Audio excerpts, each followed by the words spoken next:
আসসালামু আলাইকুম প্রিয় শিক্ষার্থী, আবারও সবাইকে আমন্ত্রণ জানাই আমাদের ধারাবাহিক ক্লাস মেহির সিরিজের ফাইনাল সাজেশনের উপর আমার যে ধারাবাহিক ক্লাস সে ধারাবাহিক ক্লাসে আজকের এই ক্লাসে কে কোথা থেকে যুক্ত হয়েছে সেটাও জানাবো এবং আমার কথা শোনা যাচ্ছে কিনা, স্পষ্ট দেখা যাচ্ছে কিনা সেটা সবার আগে একটু জানিয়ে দাও যে আমার কথা শোনা যাচ্ছে কিনা, আমাকে দেখা যাচ্ছে কিনা, স্পষ্ট আমার কথা শোনা যাচ্ছে কিনা এবং দেখা যাচ্ছে কিনা এইটা আমি একটু তোমাদের সবার কাছ থেকে জানতে চাই।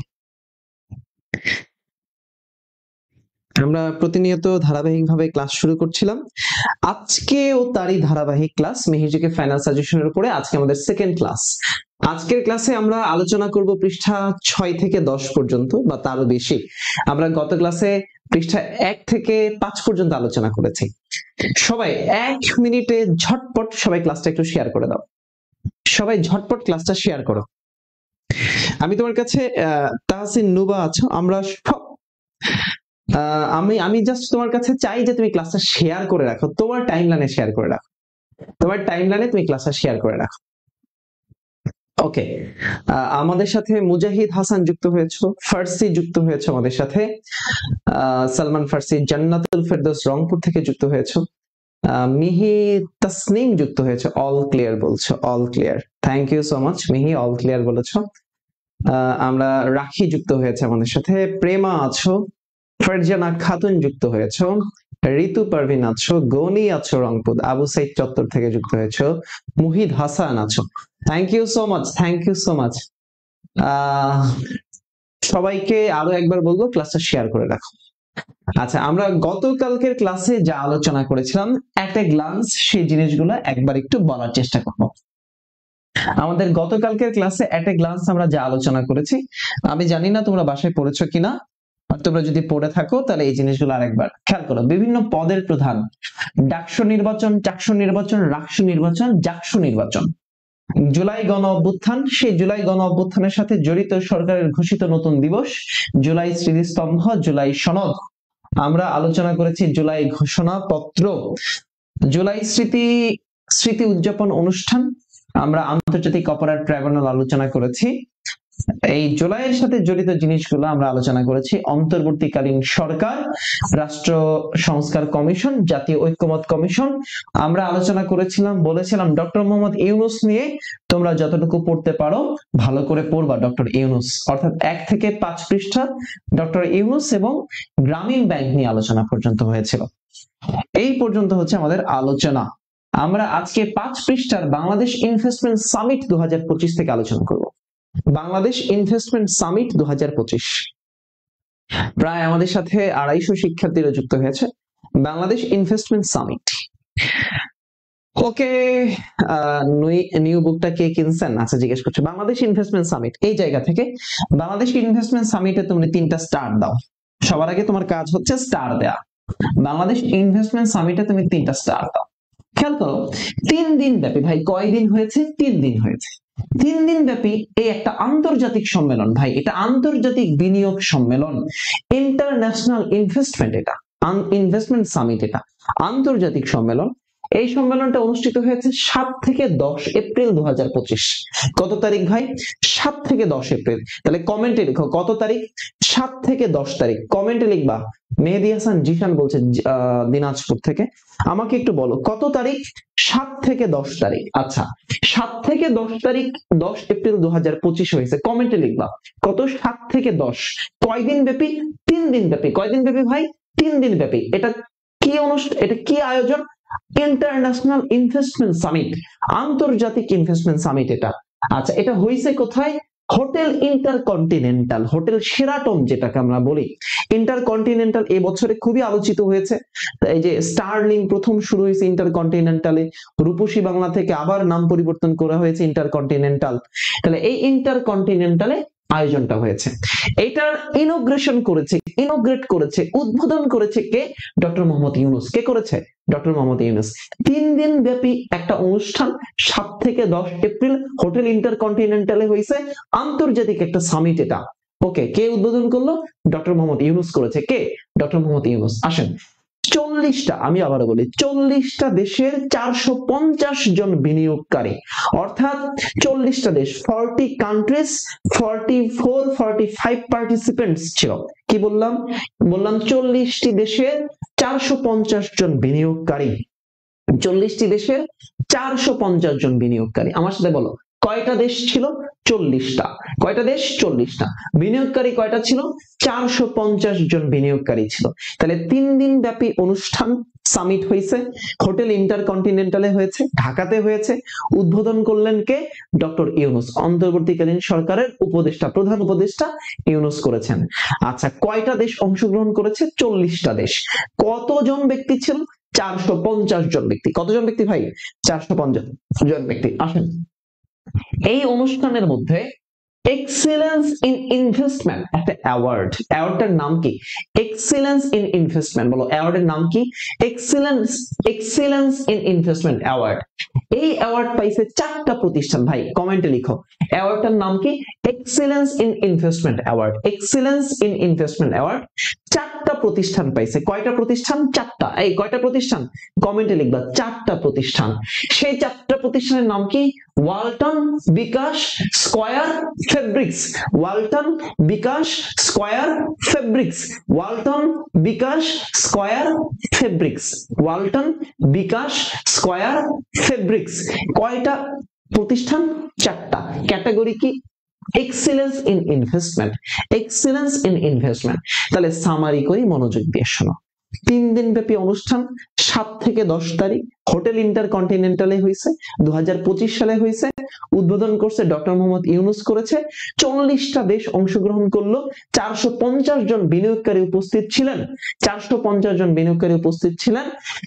একটা ক্যাটাগরি অনুষ্ঠানে ছিল ইন এক্সেলেন্স ইন ইনভেস্টমেন্ট। এই ক্যাটাগরিতে 4টা প্রতিষ্ঠান পাইছে, ওয়ালটন, বিকাশ, স্কয়ার, ওয়ালটন, বিকাশ, স্কয়ার, ফেব্রিক্স। ওয়ালটন, বিকাশ, স্কয়ার, ফেব্রিক্স। ওয়ালটন, বিকাশ, স্কয়ার, ফেব্রিক্স। খেয়াল করো একটা বিশেষ ক্যাটাগরিতে সম্মানসূচক নাগরিকত্ব দেওয়া হয়েছে এই অনুষ্ঠানে। কাকে দেওয়া হলো? Korean export processing zone. আমরা জানি বাংলাদেশের টোটাল ইপিজেড আছে 10টা। এই 10টা ইপিজেডের মধ্যে সরকারি ইপিজেড রয়েছে 8টা। টোটাল ইপিজেড 10টা, সরকারি হচ্ছে 8টা, আর বেসরকারি হলো 2টা। একটা হলো Korean EPZ, K EPZ, Korean EPZ, আর হচ্ছে R EPZ, Rangunia export processing zone. কি বললাম? Rangunia export processing zone. এই কে ইপিজেড এর, যেটা চট্টগ্রামে আছে, 1999 সালে প্রতিষ্ঠা হলো, সেই কে ইপিজেড এর চেয়ারম্যান যেটা কিহাক সাংকে নাগরিকত্ব দেওয়া হয়েছে। কিহাক সাং, বলো কি বললাম? কিহাক সাং, কিহাক সাং নাগরিকত্ব দেওয়া হয়েছে। কিহাক সাংকে নাগরিকত্ব দেওয়া হয়েছে। সামারি করি, মনোযোগ দিয়ে শোনো, আর বারবার পড়তে হবে না, সামারি করি। একটা ইনভেস্টমেন্ট সামিট হয়েছে 2025 সালে। কত তারিখ? 7 থেকে 10 এপ্রিল। কোথায় হয়েছে? ইন্টারকন্টিনেন্টালে হইল। উদ্বোধন করলো কে? ইউনূস করছে। খুবই ভালো কথা। এটা কয়দিন ব্যাপী? 3 দিন ব্যাপী ছিল। কতটা দেশ আসছে? 40টা দেশ। কতজন ব্যক্তি ছিল? 450 জন ব্যক্তি ছিল। কয়টা প্রতিষ্ঠান অ্যাওয়ার্ড পাইছে? 4টা প্রতিষ্ঠান। নাম কি তার? একটা হচ্ছে বিকাশ, ওয়ালটন, স্কয়ার, ফেব্রিক্স। বিকাশ, ওয়ালটন, স্কয়ার, ফেব্রিক্স। আচ্ছা, একটা সম্মানসূচক নাগরিকত্ব আমরা দিলাম কাকে? কিহাক সাংকে। এই ব্যক্তিটাকে, ভদ্রলোককে, কে ইপিজেড এর chairman, Korean export processing zone. এই কোরিয়ান এক্সপোর্ট প্রসেসিং জোনটা কোথায় আছে? চট্টগ্রামে আছে। কবে প্রতিষ্ঠা হয়? 1999 সালে। কি ধরনের প্রতিষ্ঠান? বেসরকারি প্রতিষ্ঠান, কোরিয়ান এক্সপোর্ট প্রসেসিং জোন। ওকে, বলো ইনভেস্টমেন্ট সামিট ক্লিয়ার কিনা? যদি ক্লিয়ার হয় লিখো ডান। ইনভেস্টমেন্ট সামিট ক্লিয়ার হয়ে গেলে লিখো ডান। এই হচ্ছে তোমার কাজ, তুমি ডান লিখবা। ইনভেস্টমেন্ট সামিট যদি ক্লিয়ার হয় লিখো ডান। সবাই একটু ক্লাসটা শেয়ার করে দাও ভাই, তোমাদের কাছে আমার এই অনুরোধ, সবাই একটু ক্লাসটা শেয়ার করে দাও। সবাই একটু ক্লাসটা শেয়ার করে দাও। আসো, ডক্টর ইউনূসের চীন সফর। ডক্টর ইউনূসের চীন সফর খুবই গুরুত্বপূর্ণ। এই টপিকটা স্টার দিয়ে রাখো। চীন সফর। দেখো, চীন বাংলাদেশ কূটনৈতিক সম্পর্কের 50 বছর পূর্তি, অর্থাৎ 1975 সালে, খেয়াল করো 1975 সালে চীন আমাদেরকে স্বীকৃতি দিয়েছে, আমরা জানি। এই যে 75 যে স্বীকৃতি দিল, 2025 সালে এটার 50 বছর পূর্তি হয়। তাহলে আমাদের স্বাধীনতায় প্রথম স্বীকৃতি দিয়েছিল ভুটান, আমরা জানি, আর চীন স্বীকৃতি দিয়েছে 1975 সালে এসে। তাহলে এই যে 75 সালে স্বীকৃতি দেওয়ার ফলে 50 বছর পূর্তিতে খেয়াল করো ডক্টর মোহাম্মদ ইউনূস 4 দিনের একটা রাষ্ট্রীয় সফরে গিয়েছেন। কোথায় গেছেন? Boao forum for Asia, BFA, Boao forum of Asia annual conference 2025-এ যোগদান করেছেন। খুবই ভালো কথা, কোনো সমস্যা নাই। কিন্তু এটা হয়েছে কোথায়? হাইনান প্রদেশ, চীন। কোথায় হয়েছে? হাইনান প্রদেশ, চীন। চীনের কোন প্রদেশে? হাইনান প্রদেশে। আচ্ছা, খেয়াল করো এখান থেকে যেটা গুরুত্বপূর্ণ সেটা হচ্ছে এই যে অনুষ্ঠানটাতে সে যোগ দিল, ডক্টর ইউনূস প্রধান উপদেষ্টা যোগ দিলেন। ডক্টর ইউনূসকে সম্মানসূচক ডক্টরেট ডিগ্রি প্রদান করেছে পিকিং বিশ্ববিদ্যালয়। চীনের যে বিশ্ববিদ্যালয় তার নাম কি? পিকিং বিশ্ববিদ্যালয়। কি বিশ্ববিদ্যালয়? পিকিং। তাহলে ডক্টর মোহাম্মদ ইউনূসকে ডক্টর ডিগ্রি প্রদান করে চীনের যে বিশ্ববিদ্যালয় তার নাম কি? Peking University. কবে দিয়েছে? 29 মার্চ 2025 সালে। 29 মার্চ 2025 সালে। এবং তিনি ওই পিকিং বিশ্ববিদ্যালয়ে ভাষণ দিয়েছেন কবে? 29 মার্চ 2025 সালে। খেয়াল করো ডক্টর ইউনূস চীনের যে প্রদেশের সরকারের উপদেষ্টা ছিলেন সেটা হলো হাইনান প্রদেশ। কোন প্রদেশ? হাইনান। তাহলে দেখো, মনোযোগ দাও, রিভিশন করো, সামারি করি। ডক্টর মোহাম্মদ ইউনূস চীন সফর করছে, কি কারণে করলো? চীন আমাদেরকে যে স্বীকৃতি দিল এটার 50 বছর পূর্তি, অর্থাৎ চীন বাংলাদেশের কূটনৈতিক সম্পর্কের 50 বছর পূর্তিতে চীন বাংলাদেশের প্রধান উপদেষ্টা কোথায় গেল? চীনে গেছে। কোন জায়গাতে হয়েছে এটা? হাইনান প্রদেশ। কোথায়? চীনে। চীনের কোথায়? হাইনান প্রদেশ। চীনের কোন জায়গায়? হাইনান প্রদেশ। চীনের কোথায়? হাইনান প্রদেশ। কোন প্রদেশ? হাইনান প্রদেশ। আচ্ছা, কোন এই সফরটা, যে সফরটা, এটার নাম কি? কনফারেন্সটার নাম কি? Boao forum for Asia, BFA, যেটা অ্যানুয়াল কনফারেন্স 2025। আচ্ছা, খুবই ভালো কথা। ওখানে যাওয়ার পরে তিনি একটা বিশ্ববিদ্যালয়ে ভাষণ দিয়েছেন। সেই বিশ্ববিদ্যালয়ের নাম কি? পিকিং বিশ্ববিদ্যালয়। কোথায় আছে? চীনে আছে, পিকিং বিশ্ববিদ্যালয়। কবে দিয়েছেন? 29 তারিখ তিনি ভাষণ দেন। কত তারিখে? 29 তারিখ তিনি ভাষণ দিয়েছেন। কত তারিখে ভাষণ দেন? 29 তারিখ তিনি ভাষণ দেন। এই যে ভাষণটা দিলেন ওই দিনই তাকে একটা সম্মানসূচক পদবি দেওয়া হয়েছে। কি বললো? সেটা কি? ডক্টরেট ডিগ্রি প্রদান করা হয়েছে। কি প্রদান করা হলো? Doctorate degree. বলো, কনসেপ্ট যদি ক্লিয়ার হও ডান লিখবা। সামারি করে দিচ্ছি, কনসেপ্ট ক্লিয়ার হলে ডান লিখবা। পরের টপিকে আসো, খুবই গুরুত্বপূর্ণ একটা টপিক। ডক্টর মোহাম্মদ ইউনূস এবং শি জিনপিংয়ের বৈঠক। ডক্টর মোহাম্মদ ইউনূস এবং শি জিনপিংয়ের বৈঠক। খেয়াল করো, বৈঠক হয়েছে great hall of the people's এই জায়গায়, চীনের বেইজিং এর যে জায়গাটায় বৈঠকটা হয়েছে তার নাম হচ্ছে গ্রেট হল অফ পিপলস। বলে কি নাম বললাম? Great hall of people's. Xi Jinping এর বৈঠক হলো। খেয়াল করো, একটি চুক্তি হয়েছে, 8টি সমঝোতা স্মারক স্বাক্ষরিত হয় এখানে। খুবই ভালো কথা।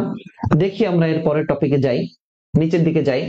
ডক্টর মোহাম্মদ ইউনূসের কিছু উল্লেখযোগ্য বিদেশ সফর আছে, খুবই গুরুত্বপূর্ণ, স্টার দিয়ে রাখো। বিদেশ সফর, এই সফরগুলো পড়তে হবে। কি পড়তে হবে দেখি। মালয়েশিয়া সফর করেছে, 3 দিনের সফর ছিল, 11 আগস্ট থেকে 13 আগস্ট। Okay fine.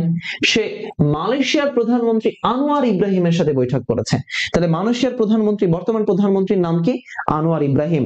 মালয়েশিয়ার বর্তমান প্রধানমন্ত্রীর নাম কি? আনোয়ার ইব্রাহিম। মালয়েশিয়ার বর্তমান প্রধানমন্ত্রীর নাম কি ব্রাদার? আনোয়ার ইব্রাহিম বৈঠক করলো। ওকে, দেখো আলোচনার বিষয়বস্তুটা কি এটা আগে বোঝার চেষ্টা করো। সিন্ডিকেট মুক্ত কলিং ভিসা চালু, অবৈধ প্রবাসী শ্রমিকদের বৈধতা, ভুয়া কোম্পানিকে কোটা অনুমোদন না দেয়া, এগুলো নিয়ে আলোচনা হয়েছে। কারণ বাংলাদেশের মানুষ যদি ওই জায়গায় যায় তাহলে যেন প্রতারিত না হয় কোনোভাবে, এই জায়গাগুলো নিয়ে আলোচনা হয়েছে। বাংলাদেশ এবং মালয়েশিয়ার মধ্যে সমঝোতা স্মারক ও নোট বিনিময় হয়। 5টি সমঝোতা হয়েছে, 3টি নোট বিনিময় হয়েছে। ওকে, খেয়াল করো, এখান থেকে যেটা লাগবে সেটা হলো এই যে মালয়েশিয়ার ন্যাশনাল ইউনিভার্সিটি ইউকেএম, মালয়েশিয়ার ন্যাশনাল ইউনিভার্সিটি ইউকেএম, এই ইউকেএম ডক্টর মোহাম্মদ ইউনূসকে ডক্টরেট ডিগ্রি প্রদান করেছে 13 আগস্ট 2025 সালে। 13 আগস্ট 2025 এটা লাগবে। তাহলে পিকিং বিশ্ববিদ্যালয়ে ডক্টরেট ডিগ্রি দিয়েছে। কত তারিখে দিয়েছে পিকিং বিশ্ববিদ্যালয় মনে আছে? 29 তারিখে দিয়েছিল। আর এদিকে আগস্ট মাসে দিয়েছে 2025-এ মালয়েশিয়ার যে বিশ্ববিদ্যালয় তার নাম হচ্ছে Malaysia national university, UKM, Malaysia national university. Doctor ইউনূসকে ডক্টরেট ডিগ্রি প্রদান করে, ডক্টরেট ডিগ্রি প্রদান করে। ওকে, মালয়েশিয়া সফর চলে গেল। আসেন, মালয়েশিয়া সফরের পরে দেখেন চীন সফর আমরা আলোচনা করেছি। চীন সফর এইটা একটু লাগবে, সেটা হচ্ছে চীনের শুল্ক ও কোটা মুক্ত প্রবেশাধিকার 2028 সাল পর্যন্ত আমরা পাবো। চীনের শুল্ক এবং কোটা মুক্ত প্রবেশাধিকার 2028 সাল পর্যন্ত বাংলাদেশ পাবে। কত সাল? 2028 সাল পর্যন্ত বাংলাদেশ পাবে। আসেন এরপরে আসেন জাপান। জাপান এইটাতে আসেন, জাপান খেয়াল করেন, মনোযোগ দেন। বৈঠকে বসছে জাপানের প্রধানমন্ত্রী শিগেরু ইশিবার সাথে। এখন জাপানের প্রধানমন্ত্রী কিন্তু চেঞ্জ হয়েছে, জাপানের প্রধানমন্ত্রী কিন্তু পরিবর্তন হয়েছে। জাপানের প্রধানমন্ত্রী কি পরিবর্তন হয়েছে? আমরা নতুন যে প্রধানমন্ত্রী আছে সেটা পড়ে নিব। খেয়াল করেন সেখানে কি বললো, যে জাপান শুল্ক এবং কোটামুক্ত প্রবেশাধিকার 2026 সাল পর্যন্ত লাগবে। এটা জাপান শুল্ক এবং কোটামুক্ত প্রবেশাধিকার 2026 সাল পর্যন্ত। 30 মে 2025 সালে ইউনুসকে লিটারেচার ডিগ্রি প্রদান করেছে সোকা ইউনিভার্সিটি, টোকিও, জাপান। তাহলে দেখেন তিনটা ইউনিভার্সিটি চীন দিয়েছে। চীনের পিকিং বিশ্ববিদ্যালয় দিয়েছে। চীনের পিকিং বিশ্ববিদ্যালয়, বলো কি বললাম? চীনের পিকিং বিশ্ববিদ্যালয় দিয়েছে তাকে কি বলে, ডক্টর অফ লিটারেচার ডিগ্রি দিয়েছে। ওদিকে মালয়েশিয়া ন্যাশনাল ইউনিভার্সিটিটাকে ডক্টর ইউনূসকে ডক্টরেট ডিগ্রি প্রদান করেছে। আর এদিকে জাপানের বিশ্ববিদ্যালয়, তার নাম হচ্ছে Soka university, Tokyo, Japan. Soka university, Tokyo, Japan. Soka university, Tokyo, Japan তাকে কি দিল? টোকিও, জাপান তাকে ডিলিট উপাধি দিয়েছে। Soka university, Tokyo, Japan DLitt উপাধি দিয়েছে। Soka university, Tokyo, Japan DLitt উপাধি দেয়। গুরুত্বপূর্ণ লাইন গুলো। আসেন যুক্তরাজ্য দেখেন, এখানে আসেন যুক্তরাজ্য। খেয়াল করেন অর্থনৈতিক সহযোগিতার উপর বাড়তি নজর, নবীন দ্বিপাক্ষিক আলোচনা হয়েছে। ওকে ফাইন, ভালো কথা। এক্ষেত্রে আমরা যেটা করব সেটা হলো, দেখেন ডক্টর ইউনূসকে কিংস চার্লস হারমোনি অ্যাওয়ার্ড প্রদান করে ব্রিটিশ রাজা তৃতীয় চার্লস। তাহলে দেখেন তৃতীয় চার্লস, তাহলে এইটা লাগবে যে ইউনূসকে কিংস চার্লস হারমোনি অ্যাওয়ার্ড প্রদান করে ব্রিটিশ কোন রাজা? তৃতীয় চার্লস। তিনি কোন অ্যাওয়ার্ড পাইছেন? এই জায়গাটা বুঝতে পেরেছেন? এই জায়গাটা লাগবে। ওকে, সানায়ে তাকাইছে। হ্যাঁ, সানায়ে তাকাইছে।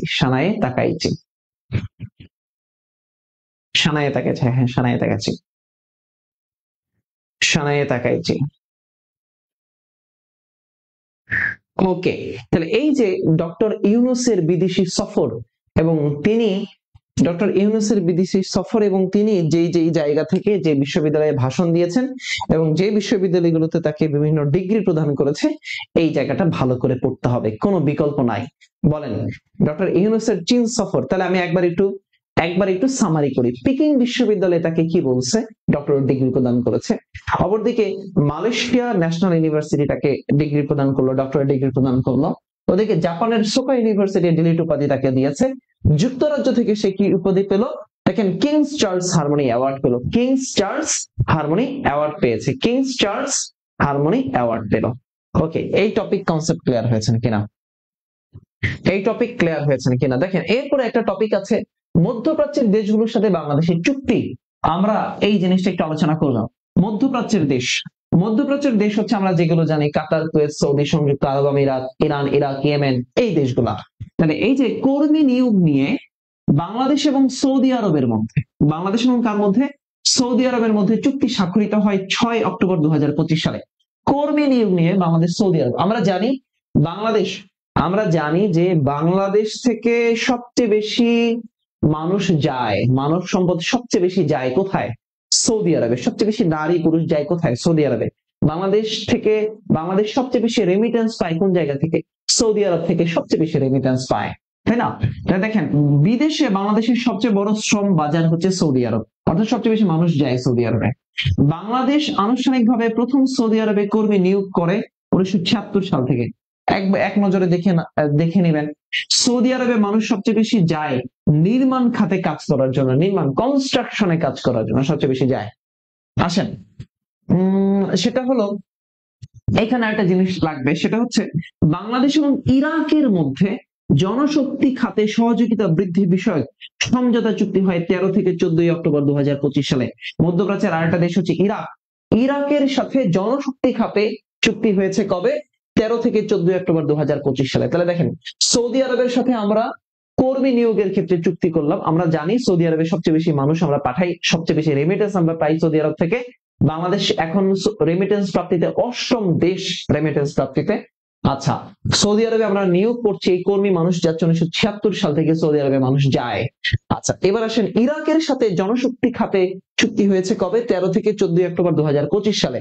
আসেন, বাংলাদেশ এবং কুয়েতের মধ্যে প্রথম রাজনৈতিক আলাপ অনুষ্ঠিত হয় 29 এবং 19 অক্টোবর 2025 সালে। তাহলে মধ্যপ্রাচ্যের দেশ কাতার, কুয়েত, সৌদি, এই তিনটা দেশই খুবই গুরুত্বপূর্ণ। কাতার, কুয়েত, সৌদি, কাতার, কুয়েত, সৌদি। আর এই তিনটা দেশের সাথে বাংলাদেশের এখন আনুষ্ঠানিকভাবে বৈঠক হয়েছে, লাগবে। ওকে,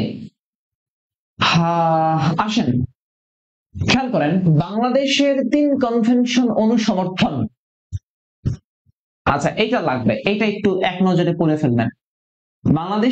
বাংলাদেশের 3 কনভেনশন অনুসমর্থন। কি বলছেন ডক্টর ইউনূস? আন্তর্জাতিক শ্রম সংস্থা আইএলও, ইন্টারন্যাশনাল লেবার অর্গানাইজেশন, 3 কনভেনশনে অনুসমর্থন করে 22 অক্টোবর 2025-এ। দক্ষিণ এশিয়ার মধ্যে বাংলাদেশ প্রথম দেশ হিসেবে আন্তর্জাতিক শ্রম সংস্থার 3টি কনভেনশনে স্বাক্ষর করেছিল। তাহলে এই লাইনটা লাগবে যে আন্তর্জাতিক শ্রম সংস্থার যে কনভেনশন, সেই কনভেনশনে দক্ষিণ এশিয়ার মধ্যে কোন দেশ প্রথম স্বাক্ষর করেছে? দক্ষিণ এশিয়ার কোন দেশ প্রথম স্বাক্ষর করেছিল? তার নাম কি? সে দেশের নাম হচ্ছে বাংলাদেশ। কনভেনশন গুলো কি কি? পেশাগত নিরাপত্তা এবং সুরক্ষা, কর্মক্ষেত্রে নিরাপত্তা, মান উন্নয়ন, সহিংসতা, হয়রানি এবং প্রতিরোধে। পড়ে নেবেন, এক নজরে দেখে নেবেন, এক নজরে পড়ে নেবেন, এক নজরে দেখে নেবেন। এই জায়গাটা খুবই ইম্পর্টেন্ট চ্যাপ্টার। ওকে, ক্লাস শেয়ার না করলে কেমনে হবে?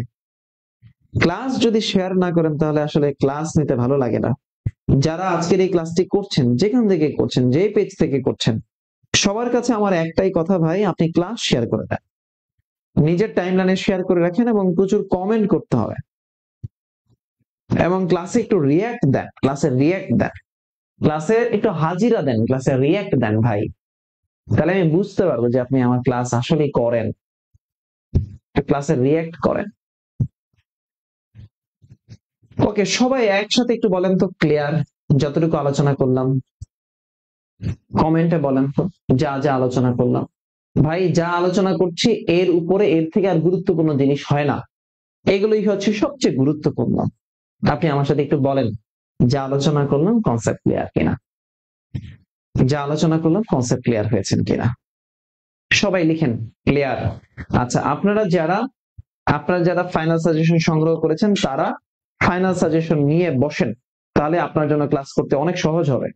ফাইনাল সাজেশন নিয়ে বসেন, আপনি ফাইনাল সাজেশনটা নিয়ে বসেন। সকল লাইব্রেরিতে পাওয়া যাচ্ছে ফাইনাল সাজেশন, শেষ মুহূর্তের সাজেশন। ফাইনাল সাজেশনটা নিয়ে বসে দেখবেন ক্লাস করতে লাগবে সহজ। ওকে, লিখতে হচ্ছে না, জাস্ট গুরুত্বপূর্ণ জিনিসগুলো বই থেকে পড়বেন। আসেন, global smooth flotilla, global smooth flotilla আন্তর্জাতিক, অধ্যায় 2। আমরা অধ্যায় 1 শেষ করলাম, এবার অধ্যায় 2 শুরু করছি। Global smooth flotilla, global smooth flotilla হলো একটি আন্তর্জাতিক নৌবহর। ওকে ফাইন, আন্তর্জাতিক কি ভাই? এটা নৌবহর। আচ্ছা, এখানে অংশগ্রহণ করেছে স্বেচ্ছাসেবকরা, মানবাধিকার কর্মী, পরিবেশ কর্মী নিয়ে গঠিত হয়েছে। অর্থাৎ এই গ্লোবাল স্মুথ ফ্লোটিলা, এই global smooth flotilla, global smooth flotilla এটা একটা আন্তর্জাতিক নৌবহর ছিল। এটাতে স্বেচ্ছাসেবকরা ছিল, মানবাধিকার কর্মী ছিল এবং পরিবেশ কর্মীদেরকে নিয়ে এই স্মুথ ফ্লোটিলাটা হয়েছে। আসেন খেয়াল করেন কি কারণে হলো। ফিলিস্তিনের গাজাবাসীর সহায়তা করতে সেখানে গমন করছে। কাদেরকে সহায়তা করতে? ফিলিস্তিনের গাজাবাসীদেরকে সহায়তা করতে। কিভাবে সহায়তা করবে দেখেন, খেয়াল করেন, আরবি শব্দ সুমুদ অর্থ অবিচল বা সহনশীলতা। এখানে টোটাল অংশগ্রহণকারী দেশ হচ্ছে কয়টা? 44টা দেশ। কয়টা দেশ ব্রাদার? 44টা দেশ। আর এই 44টা দেশের নৌযান ছিল কয়টা? 50টা নৌযান ছিল। তাহলে গ্লোবাল স্মুথ ফ্লোটিলাতে দেশ কয়টা ছিল? 44টা। নৌযান ছিল কয়টা? 50টা নৌযান ছিল। কয়টা নৌযান? 50টি নৌযান ছিল। তাহলে 44টা দেশের কয়টা নৌযান? সবাই কমেন্ট করেন, মানে সবাই কমেন্ট করেন 44টা দেশের কয়টা নৌযান? সবাই একটু কমেন্ট করেন নৌযান ছিল কয়টা আর দেশ ছিল কয়টা? সবাই একটু কমেন্ট করেন নৌযান ছিল কয়টা আর দেশ ছিল কয়টা? কমেন্টে লিখলে আপনার মনে থাকবে, কমেন্টে লিখলে আপনার মনে থাকবে, একটু কমেন্টে লিখেন তাহলে আপনার মনে থাকবে, মনে থাকবে। তাহলে দেশ কয়টা? 44টা। জাহাজ নৌযান কয়টা? নৌযান কয়টা ভাই? 50টা নৌযান। ওকে, খেয়াল করেন। এরপরে আসেন, এই যে সুমুদ ফ্লোটিলা যাত্রা শুরু করলো 31 আগস্ট 2025 সালে। কত তারিখে যাত্রা শুরু করছে বলেন? কত তারিখে যাত্রা শুরু করছে? যাত্রা শুরু করছে 31 তারিখে, আগস্টের 31, 2025। কোন জায়গা থেকে? স্পেনের বার্সেলোনা থেকে। কোন জায়গা থেকে? স্পেনের বার্সেলোনা থেকে। স্পেনের কোন জায়গা? বার্সেলোনা। স্পেনের বার্সেলোনা। স্পেনের বার্সেলোনা থেকে জাহাজ যাত্রা শুরু করলো।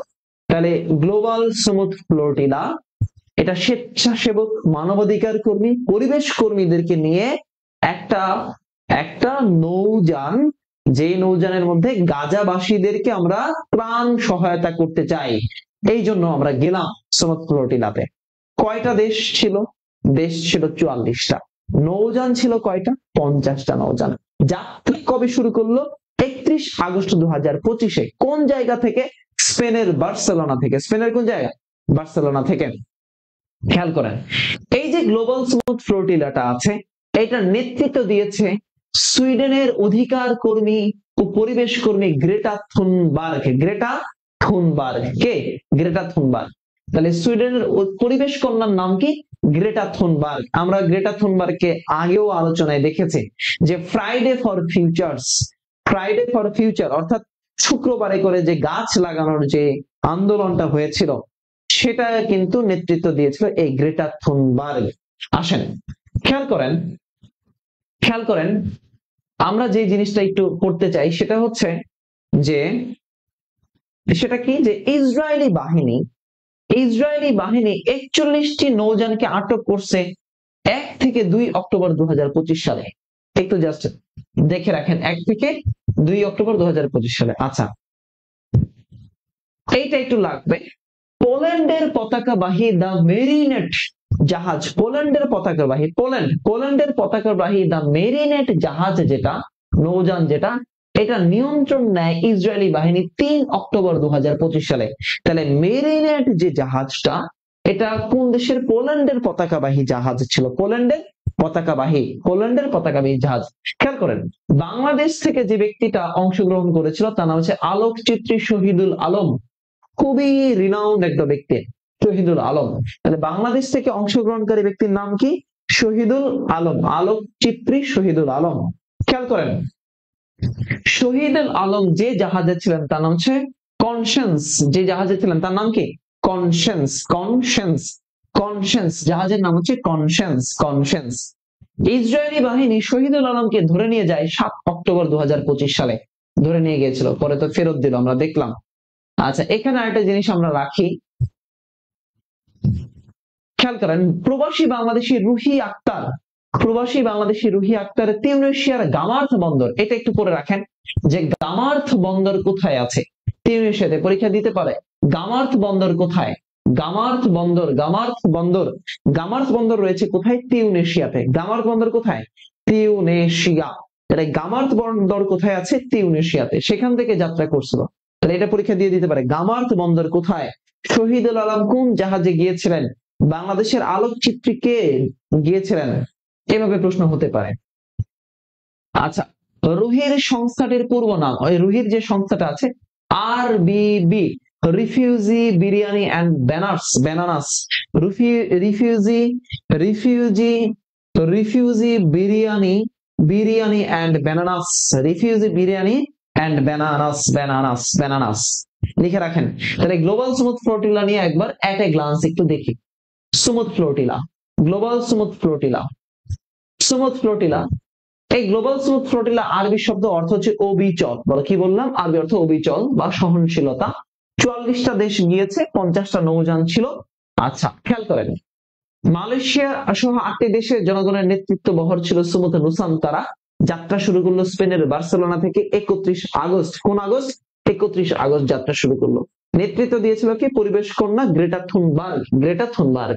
খেয়াল করেন, খেয়াল করেন, ইসরায়েলি বাহিনী 41টা নৌযান আটক করে ফেলছে 1 থেকে 2 অক্টোবরের মধ্যে। পোল্যান্ডের সর্বশেষ যে জাহাজ ছিল তার নাম হচ্ছে ম্যারিয়েট। কি জাহাজ নাম ছিল? ম্যারিনেট সর্বশেষ নৌযানটি নিয়ন্ত্রণ নেয় 3 অক্টোবর 2025 সালে। বাংলাদেশ থেকে অংশগ্রহণকারী করে আলোকচিত্রী শিল্পীর নাম ছিল শহীদুল ইসলাম। ওকে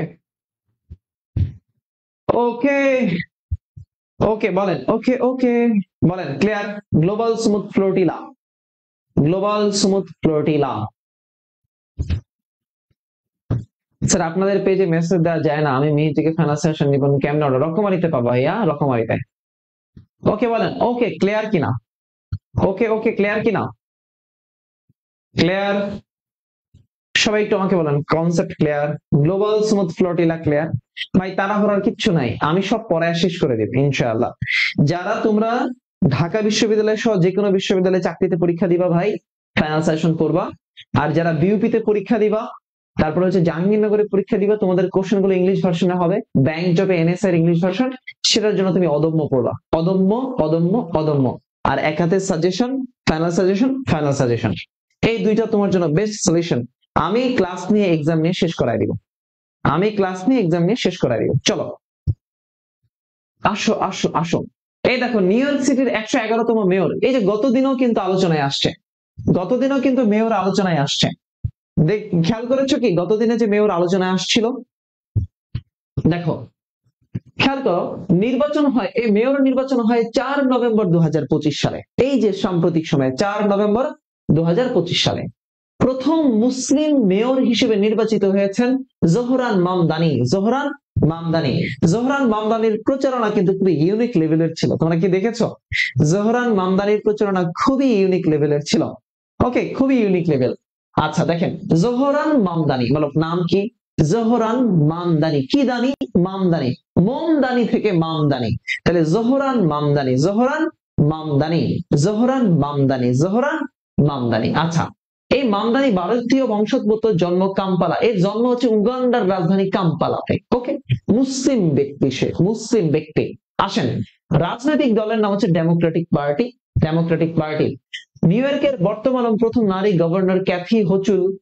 যুক্তরাষ্ট্রের প্রথম রাজধানী ছিল নিউ ইয়র্ক। এই নিউ ইয়র্ককে বলা হয় বিগ সিটি, বিগ অ্যাপেলের সিটি, বা গগনচুম্বী অট্টালিকার শহর হচ্ছে নিউ ইয়র্ক সিটি।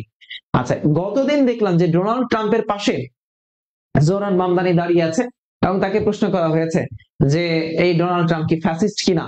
তখন সে একটু ঘুরিয়ে পেঁচিয়ে উত্তর দেওয়ার চেষ্টা করছিল, কিন্তু কিন্তু দেখা গেল যে ডোনাল্ড ট্রাম্প তাকে বলতেছে, হ্যাঁ তুমি বলে দাও ডোনাল্ড ট্রাম্প ফ্যাসিস্ট। খেয়াল করেছেন এই সাক্ষাৎকারটা দেখেছেন? এটাও কিন্তু ভাইরাল হয়েছে। তাহলে এটাও কিন্তু আলোচনার মধ্যে আছে। নিউ ইয়র্ক সিটির 111তম মেয়র নির্বাচন হয়েছে 4 নভেম্বর 2025 সালে। নির্বাচিত হয়েছেন কে? জোহরান মামদানি, জোহরান মামদানি। আসেন, ওকে ওকে ওকে ওকে, আমরা জাতিসংঘের 80তম অধিবেশন, জাতিসংঘের 80তম অধিবেশন পড়ব।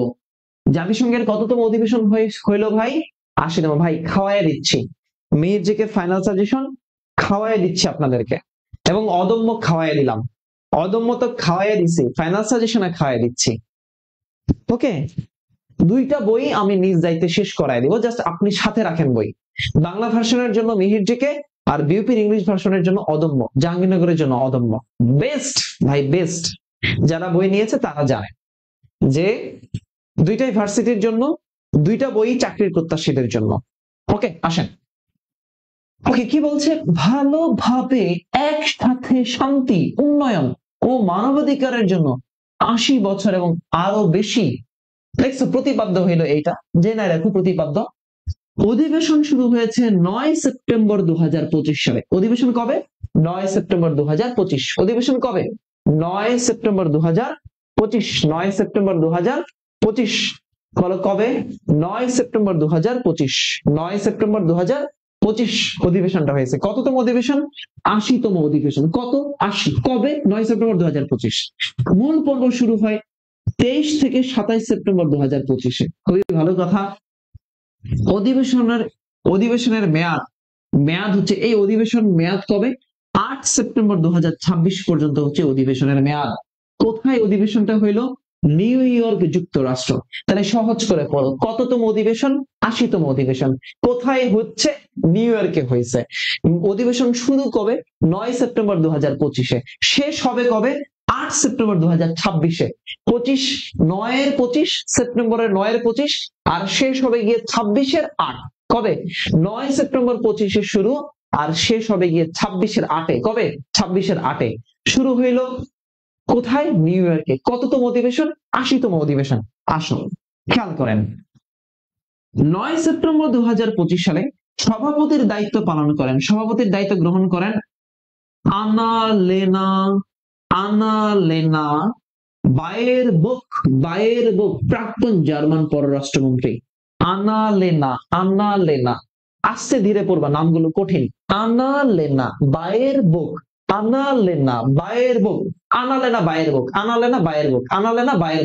নামগুলো পড়বা। আনা লেনা বায়েরবোক জার্মান পররাষ্ট্রমন্ত্রী ছিলেন, প্রাক্তন জার্মান পররাষ্ট্রমন্ত্রী। তাহলে 80তম অধিবেশন 9 সেপ্টেম্বর শুরু হলো, নিউ ইয়র্কে শুরু হলো, শেষ হবে 8 সেপ্টেম্বর 2026 সালে। সভাপতিত্বের দায়িত্ব গ্রহণ করলো কে? জার্মানের পররাষ্ট্রমন্ত্রী, তার নাম হচ্ছে আনালেনা বায়েরবোক। আমি একটা শব্দ 3-4 বার করে বলি, কারণ হলো যেন তোমার মাথায় থাকে, তোমার মাথায় যেন ক্যাচ করে, এই জন্য 3-4 বার করে বলি। আনালেনা বায়েরবোক। ওকে, খেয়াল করেন, এই আনালেনা বায়েরবোক হচ্ছে সাধারণ পরিষদে সভাপতিত্ব করা পঞ্চম নারী। এবার আসেন, ডক্টর ইউনূস স্টার দেন এইটা। ডক্টর ইউনূস 80তম অধিবেশনের দ্বিতীয়বারের মতো ভাষণ দেন 26 সেপ্টেম্বর 2025 সালে। তাহলে ডক্টর ইউনূস 80তম অধিবেশনে দ্বিতীয়বারের মতো ভাষণ দেন 26 সেপ্টেম্বর 2025 সালে। ওকে, দেখেন সে কি তার ভাষণে তুলে ধরেছে। সে তার ভাষণে সে প্রধান উপদেষ্টার কার্যক্রম, অন্তর্বর্তীকালীন সরকারের প্রধান উপদেষ্টার কার্যক্রম সম্পর্কে সে তুলে ধরেছে।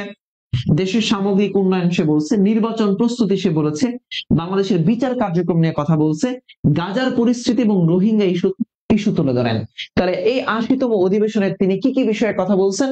খুবই গুরুত্বপূর্ণ, রোহিঙ্গা ইস্যু, গাজার পরিস্থিতি, নির্বাচন প্রস্তুতি, বাংলাদেশের বিচারিক কার্যক্রম এবং বাংলাদেশের বর্তমানে, কি বললাম? বাংলাদেশে বর্তমানে। ওকে, আসো দেখি কি বলছে? 80তম অধিবেশন। খেয়াল করেন গুরুত্বপূর্ণ লাইনগুলো বলছে। 80তম অধিবেশনে পূর্ব জেরুজালেমকে, দেখেন এর পরের লাইন দেখেন, 80তম অধিবেশনটাতে পূর্ব জেরুজালেমকে রাজধানী করে একটি স্বাধীন রাষ্ট্র গঠনের কথা জানান ডক্টর ইউনূস। তাহলে দেখেন 80তম অধিবেশনে ডক্টর ইউনূস কোন দেশের সমর্থন জানিয়েছিলেন? এই ফিলিস্তিনকে সমর্থন জানিয়েছিলেন।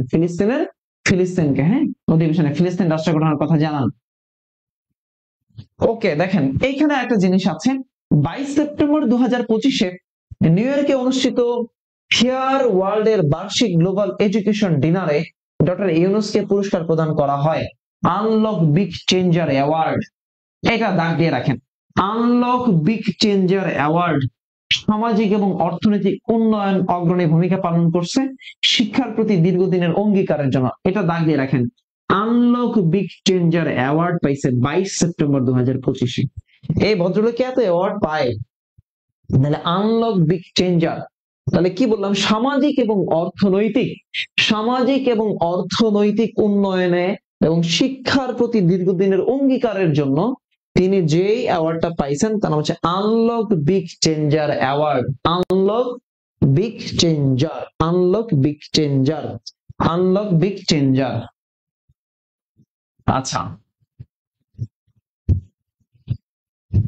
ফিলিস্তিনের প্রতি সমর্থন জানিয়ে 81তম অধিবেশনের সভাপতি প্রতিদ্বন্দ্বীর পদ থেকে সরে আসেন বাংলাদেশ। দাগ দিয়ে রাখতে পারেন। প্রতি বছর জাতিসংঘের সাধারণ পরিষদের অধিবেশনে ভাষণ দেয় ব্রাজিল। দাগ দেন, এই জিনিসটা দরকার। আচ্ছা, 80তম অধিবেশনের মূল বিষয় ছিল, দেখেন 80তম অধিবেশনে কি নিয়ে কথাবার্তা বলা হয়েছে? চলমান গাজার সংকট, ইউক্রেন সংকট, সুদানের সংকট, মিয়ানমার এবং হাইতির সংঘাত, কৃত্রিম বুদ্ধিমত্তার ব্যবহার, ফিলিস্তিনকে স্বাধীন রাষ্ট্র হিসেবে প্রতিষ্ঠা, এসডিজি এবং COP30 সম্মেলন। এই প্রত্যেকটা টপিকই এই বছরের জন্য খুবই ইম্পর্টেন্ট। প্রত্যেকটা টপিকই এই বছরের জন্য খুবই ইম্পর্টেন্ট। যে 2025 সালে যে 80তম সম্মেলন হলো, সেখানকার জাতিসংঘের সম্মেলনের কোন বিষয় নিয়ে আলোচনা করা হয়েছে? গাজা, ইউক্রেনের সংকট, সুদান সংকট, মিয়ানমার এবং হাইতির সংঘাত, কৃত্রিম বুদ্ধিমত্তার ব্যবহার, ফিলিস্তিনকে স্বাধীন রাষ্ট্র হিসেবে প্রতিষ্ঠা, টেকসই এসডিজি এবং COP30 সম্মেলন। COP30 থেকে একটা প্রশ্ন আসবেই। COP30 বলে দিলাম, COP30 একটা কোশ্চেন পাবেন আপনি COP30 নিয়ে। ওকে, তাহলে আমরা একটু এটা সামারি করি। হ্যাঁ, এটার সামারি করি। 80তম অধিবেশন হইল, শুরু হলো নিউ ইয়র্কে, অধিবেশনটা বসলো যুক্তরাষ্ট্রে। 9 সেপ্টেম্বর 2025 শুরু হলো, এটা চলবে, এটা 8 সেপ্টেম্বর, অধিবেশনের মেয়াদ 8 সেপ্টেম্বর 2026 পর্যন্ত। সভাপতিত্ব করলো এখানে কে? আনালেনা বায়েরবোক। অধিবেশনে প্রথম ভাষণ দেয় যে দেশ, তার নাম হচ্ছে ব্রাজিল। আসেন, ডক্টর ইউনূস এই অধিবেশনে 26 সেপ্টেম্বর দ্বিতীয়বারের মতো ভাষণ দিয়েছে। সেখানে তিনি বাংলাদেশের বিচারিক কার্যক্রম, গাজার পরিস্থিতি, রোহিঙ্গা ইস্যু এবং দেশের সামগ্রিক উন্নয়ন, নির্বাচন প্রস্তুতি নিয়ে কথাবার্তা বলেছেন। 22 তারিখে তাকে একটা অ্যাওয়ার্ড দেওয়া হলো, আনলক বিগ চেঞ্জার অ্যাওয়ার্ড, সামাজিক এবং অর্থনৈতিক উন্নয়নের জন্য। এবং 81তম অধিবেশনের সভাপতির প্রতিদ্বন্দ্বীর পদ থেকে তিনি সরে আসেন, কারণ হচ্ছে ফিলিস্তিনের প্রতি সমর্থন জানিয়ে তিনি সরে আসছেন। ওকে ওকে ওকে, এরপরে আসেন, বলেন ক্লিয়ার কিনা ভাই? কোথায় পাবো COP30? কোথায় পাবো আমি COP30? ওগো কোথায় পাবো আমি? তাহলে COP30 কোথায় পাবেন? COP30 পাবেন মিহির জিকেতে, অদম্যতে, দুইটাতেই। মিহির জিকেতে বাংলা ভার্সন আর অদম্যতে ইংলিশ ভার্সন। আসেন কি বলছে অ্যান্টোনিও গুতেরেস, জাতিসংঘের নবম মহাসচিব অ্যান্টোনিও গুতেরেসের 4 দিনের বাংলাদেশ সফর। কয় দিনের? 4 দিনের বাংলাদেশ সফর। কয়দিন সফর করছে? 4 দিন। সে প্রথমবার আসছে জুলাই মাসে, তখন শেখ হাসিনা আছে বাংলাদেশে, এখন আর নাই। দেখছেন অ্যান্টোনিও গুতেরেসের কি অবস্থা? প্রথমবার যখন আসলো তখন শেখ হাসিনাকে সে পেয়েছিলেন, এখন আর পান নাই। তাহলে প্রথম বাংলাদেশে আসেন 2018 সালে। ওকে, দ্বিতীয়বার আসেন 13 মার্চ 2025 সালে। 13 মার্চ 2025 সাল, 13 মার্চ 2025, 13 মার্চ 2025 আয়শা তিনি কক্সবাজারের রোহিঙ্গা ক্যাম্প পরিদর্শন করছেন। কক্সবাজারের রোহিঙ্গা ক্যাম্প পরিদর্শন করেছেন। ওকে, কবে? 14 মার্চ। 13 তারিখে আসছে, 14 তারিখে রোহিঙ্গা ক্যাম্প পরিদর্শন করছে। অ্যান্টোনিও গুতেরেস বাংলাদেশ ও জাতিসংঘের সম্পর্কের 50 বছর পূর্তি উপলক্ষে ঢাকার গুলশানে জাতিসংঘ হাউস উদ্বোধন করেন। খুবই গুরুত্বপূর্ণ। জাতিসংঘ হাউস কোথায় আছে? ঢাকার গুলশানে। জাতিসংঘ হাউস কোথায় আছে? ঢাকার গুলশানে। ভাইয়া বলো, জাতিসংঘ হাউস কোথায় আছে? ঢাকার গুলশানে আছে। ভাইয়া বলো তো, জাতিসংঘ হাউস কোথায় আছে? ঢাকার গুলশানে আছে। জাতিসংঘ হাউস কোথায়? ঢাকার গুলশানে। জাতিসংঘ হাউস কোথায়? ঢাকার গুলশানে আছে। কে উদ্বোধন করছেন? অ্যান্টোনিও গুতেরেস উদ্বোধন করেছেন। কে? Antonio Guterres. আচ্ছা, এবার আসেন, কবে উদ্বোধন করলেন? এই যে অ্যান্টোনিও গুতেরেস উদ্বোধন করলেন, কবে উদ্বোধন করলেন? 15 মার্চ 2025 উদ্বোধন করলেন। কি প্রেক্ষাপটে উদ্বোধন করলেন? কি ঘটনাতে? জাতিসংঘের এবং বাংলাদেশের 50 বছর পূর্তিতে। জাতিসংঘ এবং বাংলাদেশের 50 বছর পূর্তিতে। বোঝাতে পারলাম? জাতিসংঘ এবং বাংলাদেশের কত বছর পূর্তি? 50 বছর পূর্তিতে। এই হচ্ছে অবস্থা। ওকে, বলেন কনসেপ্ট ক্লিয়ার হয়েছে কিনা? ডান, ক্লিয়ার। যা যা আলোচনা করলাম, অ্যান্টোনিও গুতেরেস ঢাকার গুলশানে। যা বলতেছি, অর্ণব স্যারের প্রতিটি মুখ নিঃসৃত বাণী এক একটা এমসিকিউ বললাম, কোশ্চেন কমন পাবেন।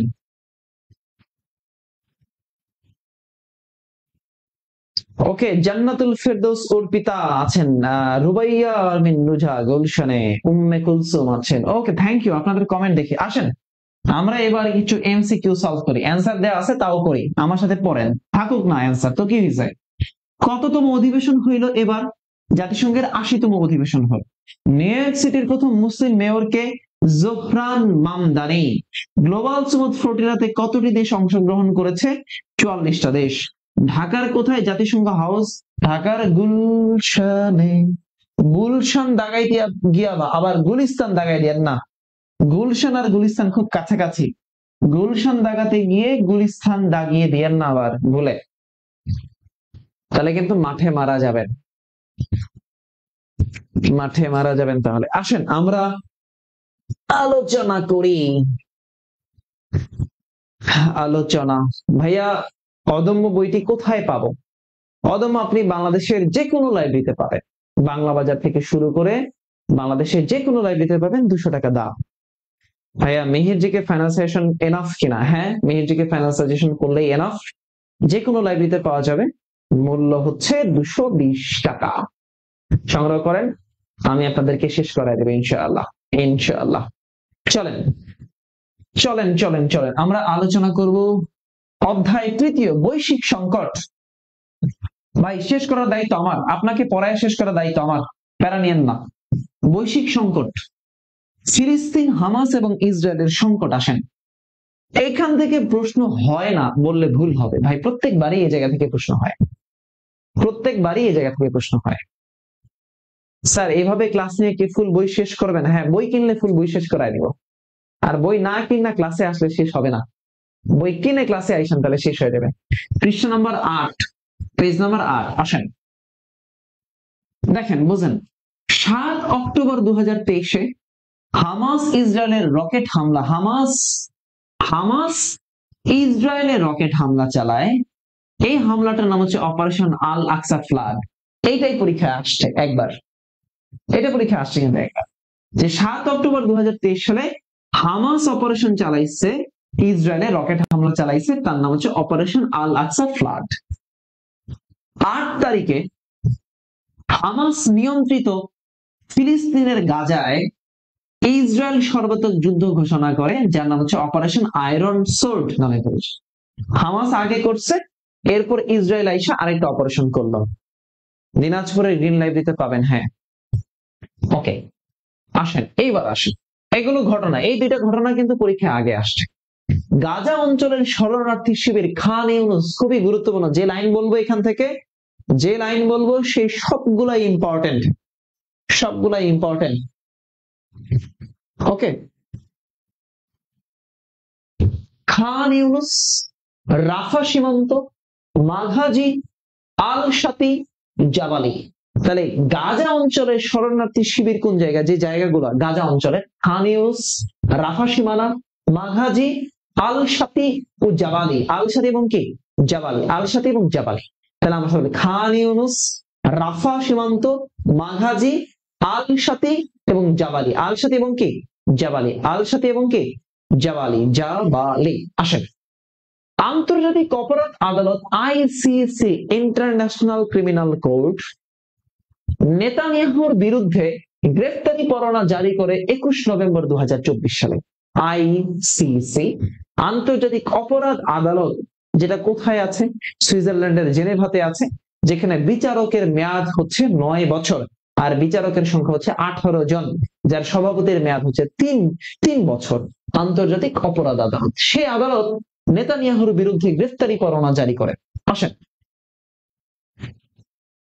গাজায় ইসরায়েলের হত্যাকাণ্ডকে গণহত্যা আখ্যা দিয়ে আন্তর্জাতিক বিচার আদালত ICJ, international court of justice, সেখানে মামলা করে দক্ষিণ আফ্রিকা। এটাও পরীক্ষায় আসছে বিগত সময়ে, দক্ষিণ আফ্রিকার ঘটনা। অর্থাৎ ইসরায়েলের হত্যাকাণ্ডকে গণহত্যা বলে আইসিজেতে মামলা করেছে দক্ষিণ আফ্রিকা, আর আইসিসি গ্রেফতারি পরোয়ানা করেছে। আসেন এরপরে আসেন, খেয়াল করেন, হামাসের নিজস্ব তৈরি এয়ার ডিফেন্স সিস্টেমের নাম হচ্ছে মিদবার-1, ডাক দিয়ে রাখেন। ইসরায়েলের প্রতিরক্ষা বাহিনীর নাম হচ্ছে আইডিএফ, ইসরায়েল ডিফেন্স ফোর্সেস, 1948 সালে প্রতিষ্ঠা হয়, ডাক দিয়ে রাখেন, 1948 সালে প্রতিষ্ঠা হয়। ইসরায়েলের প্রতিরক্ষা বাহিনীর নাম হচ্ছে IDF, Israel defence forces, IDF. মিশর ও গাজা ভূখণ্ডের মধ্যে একমাত্র সীমান্ত পারাবার জায়গা, যে সীমানাটা আছে, তার নাম হচ্ছে রাফা ক্রসিং। বলো কি নাম? রাফা ক্রসিং, রাফা ক্রসিং। এটা লাগবে, এটা পরীক্ষায় আসে, রাফা ক্রসিং।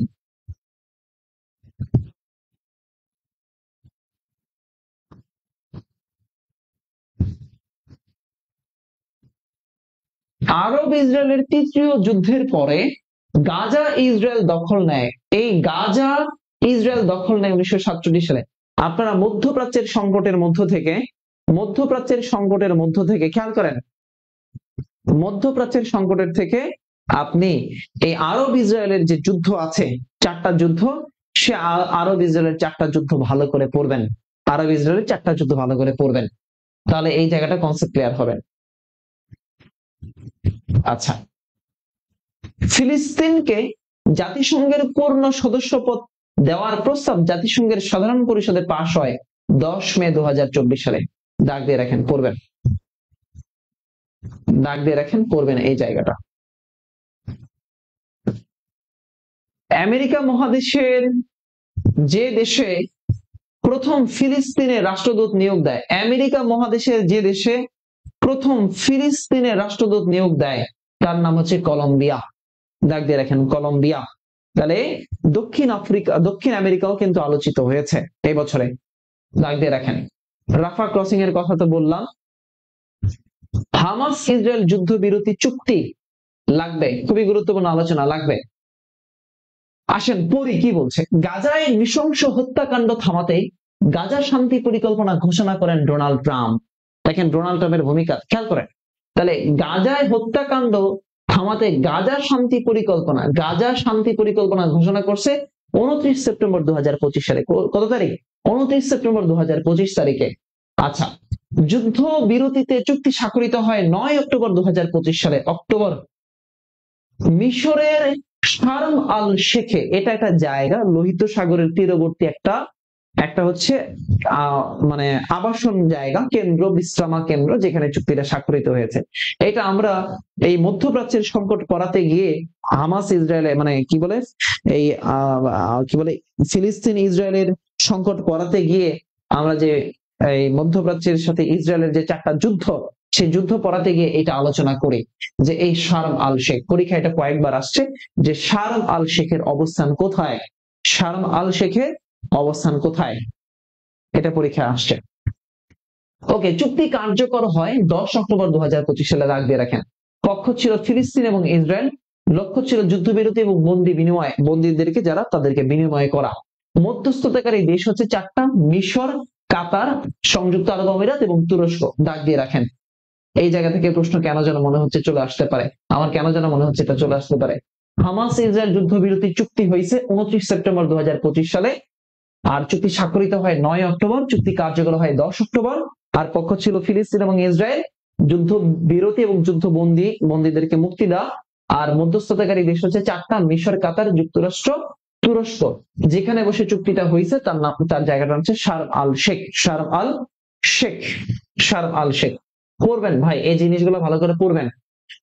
আসেন এরপরে আসেন আমরা গাজায় শান্তি শীর্ষ বৈঠক, এটা একটু আলোচনা করি। আমরা আবার একটু আলাদা করে দিয়েছি এই জায়গাটা, খেয়াল করেন এই জায়গাটা আবার একটু পড়েন। দেখেন 13 অক্টোবর এই বৈঠকটা অনুষ্ঠিত হলো মিশরের সিনাই উপত্যকার শারম আল শেখে, লোহিত সাগরের কাছে সিনাই উপত্যকার শারম আল শেখে।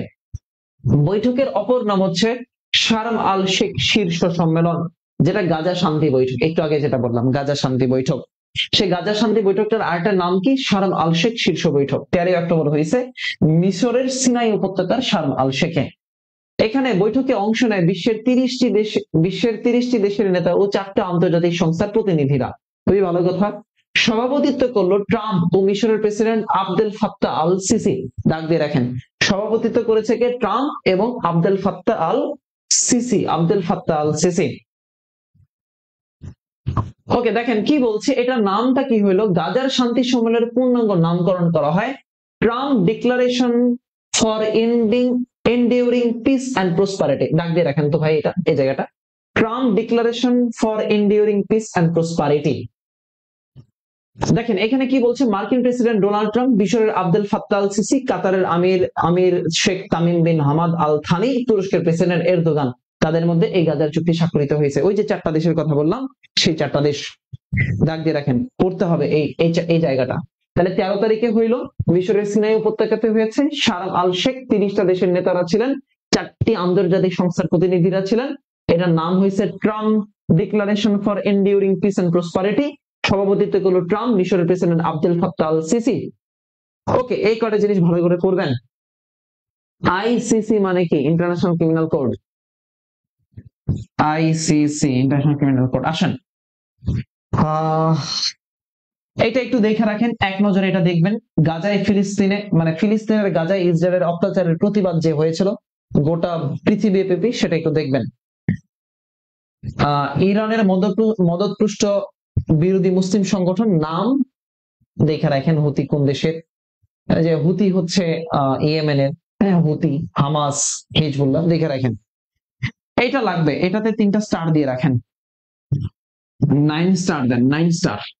ফিলিস্তিনের স্বীকৃতি, 9 স্টার দেন, ফিলিস্তিনের স্বীকৃতি, 9 স্টার দেন, ফিলিস্তিনের স্বীকৃতি। নভেম্বর 2025 পর্যন্ত ফিলিস্তিনকে স্বীকৃতি দিয়েছে 157টি দেশ। কয়টা দেশ? 157টা দেশ। 57তম দেশ হিসেবে স্বীকৃতি দিয়েছে সান মেরিনো 23 সেপ্টেম্বর 2025। তাহলে ফিলিস্তিনকে 23 সেপ্টেম্বর স্বীকৃতি দিয়েছে যে দেশ, তার নাম হচ্ছে সান মেরিনো। সান মেরিনো ইউরোপের একটা দেশ, তার নাম কি? সান মেরিনো। সান মেরিনো। আসেন, প্রথম স্বীকৃতি দেয় আলজেরিয়া, আলজিয়ার্স চুক্তির মাধ্যমে 1988 সালে স্বীকৃতি দিয়েছে। বাংলাদেশ স্বীকৃতি দিয়েছে 1988 সালে। খেয়াল করেন, ওআইসি ভুক্ত একটি মাত্র দেশ ফিলিস্তিনকে স্বীকৃতি দেয়নি, তার নাম হচ্ছে ক্যামেরুন। ওআইসি ভুক্ত, হ্যাঁ, আরব মানে অর্থাৎ আরবি ভাষার দেশগুলোকে নিয়ে যে সংগঠন ওআইসি, সেই দেশ নাম হচ্ছে ক্যামেরুন। G7 গ্রুপ অফ 7 আমরা বলি, সেই G7 থেকে স্বীকৃতি দিয়েছে 3টি দেশ, কানাডা, যুক্তরাজ্য ও ফ্রান্স। G7 ভুক্ত। G7 খুবই আলোচিত। G7 থেকে প্রত্যেকবারই কোনো না কোনো জায়গায় প্রশ্ন হয় যে গ্রুপ অফ 7 দেশগুলা, যেগুলা শিল্পোন্নত দেশগুলা, G7 ভুক্ত একমাত্র এশীয় দেশ, তার নাম হচ্ছে জাপান। হ্যাঁ, এই জায়গা থেকে কিন্তু প্রশ্ন আসে।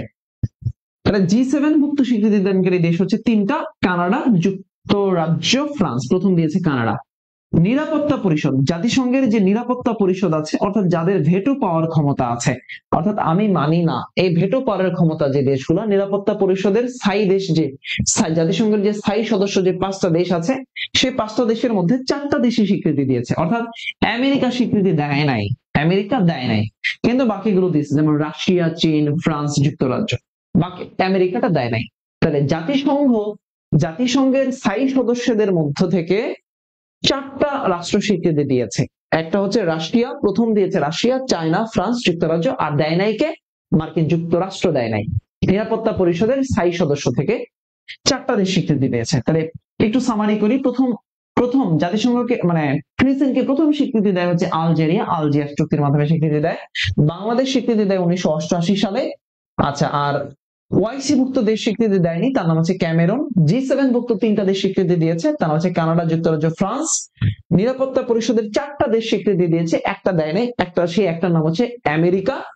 আচ্ছা, আর অপরদিকে এখনো পর্যন্ত 23 সেপ্টেম্বর 2025 পর্যন্ত স্বীকৃতি দিয়েছে 157টা দেশ। সর্বশেষ দেশের নাম হচ্ছে সান মেরিনো। সান মেরিনো সর্বদেশের নাম হচ্ছে সান মেরিনো।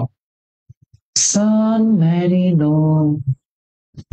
আপনাদেরকে পড়াবো কেন? আপনারা তো বই সংগ্রহ করেন না, পরীক্ষা দেন না। বই সংগ্রহ করেন না, পরীক্ষা দেন না, তাহলে আপনাদেরকে কেমনে পড়াই বলেন তো ভাই? কমেন্টের জন্য ক্লাস করতে পারছেন না কেন বোন? কি সমস্যা?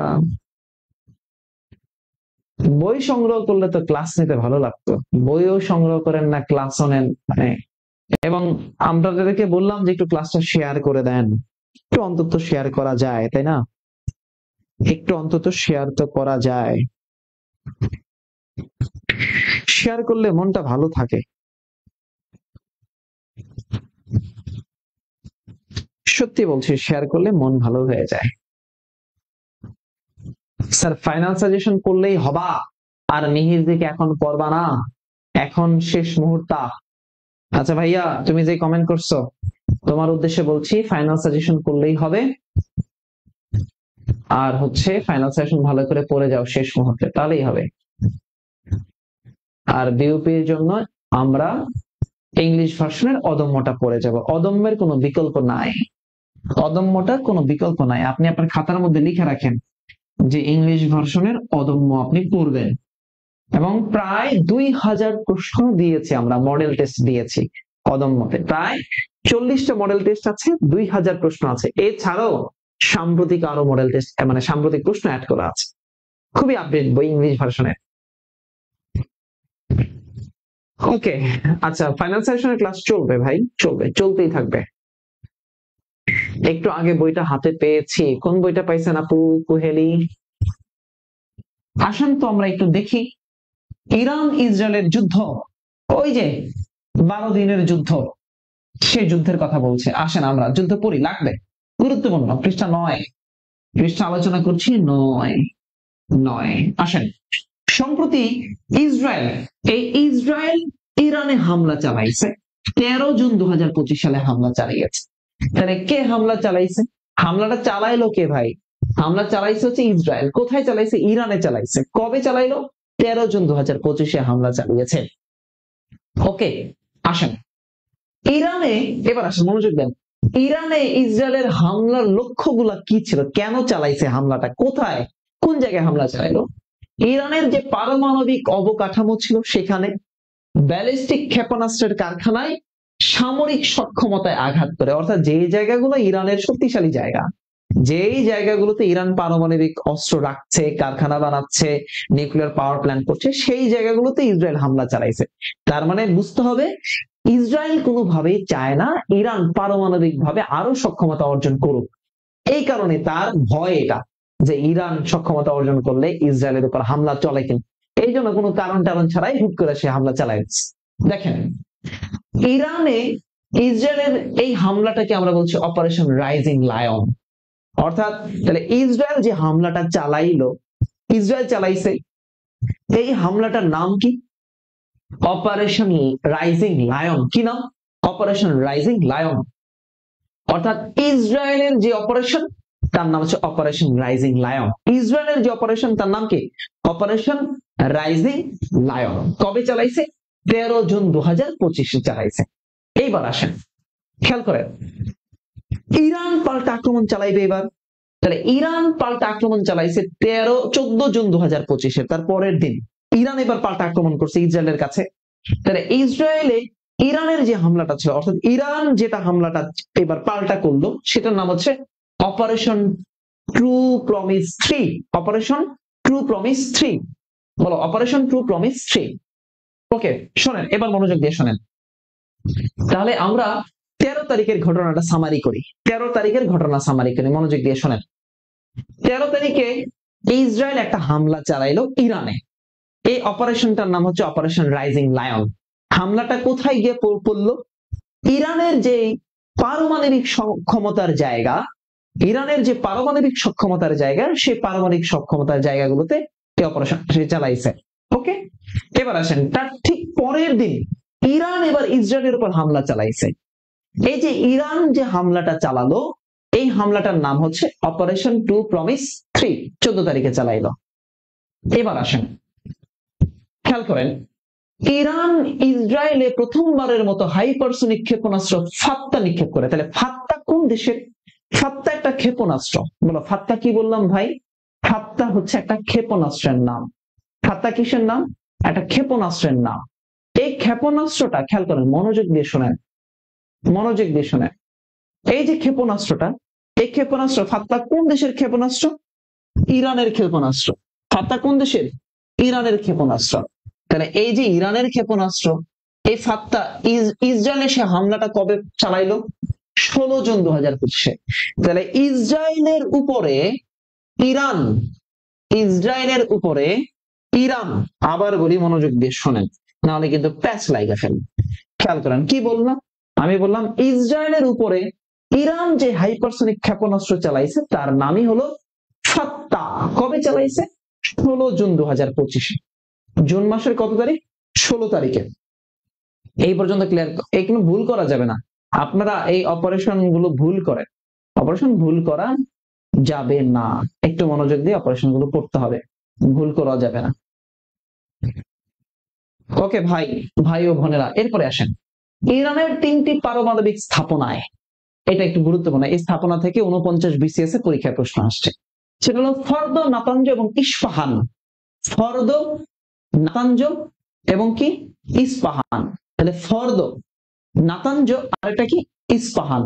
তাহলে ফর্দ, নাতাঞ্জ এবং কি ইস্পাহান, এই যে জায়গাটা, আবার শোনেন, মনোযোগ দিয়ে শোনেন, জায়গার কি নাম বললাম? ফর্দ। জায়গার নাম কি? ফর্দ। এরপরে কি বললাম? বললাম নাতাঞ্জ। এরপরে কি বললাম? ইস্পাহান। তাহলে দেখেন ফর্দ, নাতাঞ্জ আর ইস্পাহান, এই জায়গাগুলোতে, অর্থাৎ এগুলো ইরানের স্থাপনা, ইরানের একটা গুরুত্বপূর্ণ জায়গা। এই জায়গাগুলোতে যুক্তরাষ্ট্র একটা অপারেশন করছে। অর্থাৎ এই যে মার্কিন যুক্তরাষ্ট্র এই অপারেশনে, দেখেন এই যুদ্ধে কেমনে লিখতে হলো, মার্কিন যুক্তরাষ্ট্র এই যুদ্ধে যে অপারেশনটা চালাইলো তার নাম হচ্ছে অপারেশন মিডনাইট হ্যামার। অপারেশন কি? Midnight hammer. Operation midnight hammer. Operation কি? Midnight hammer. কবে চালাইলো? 22 জুন 2025-এ।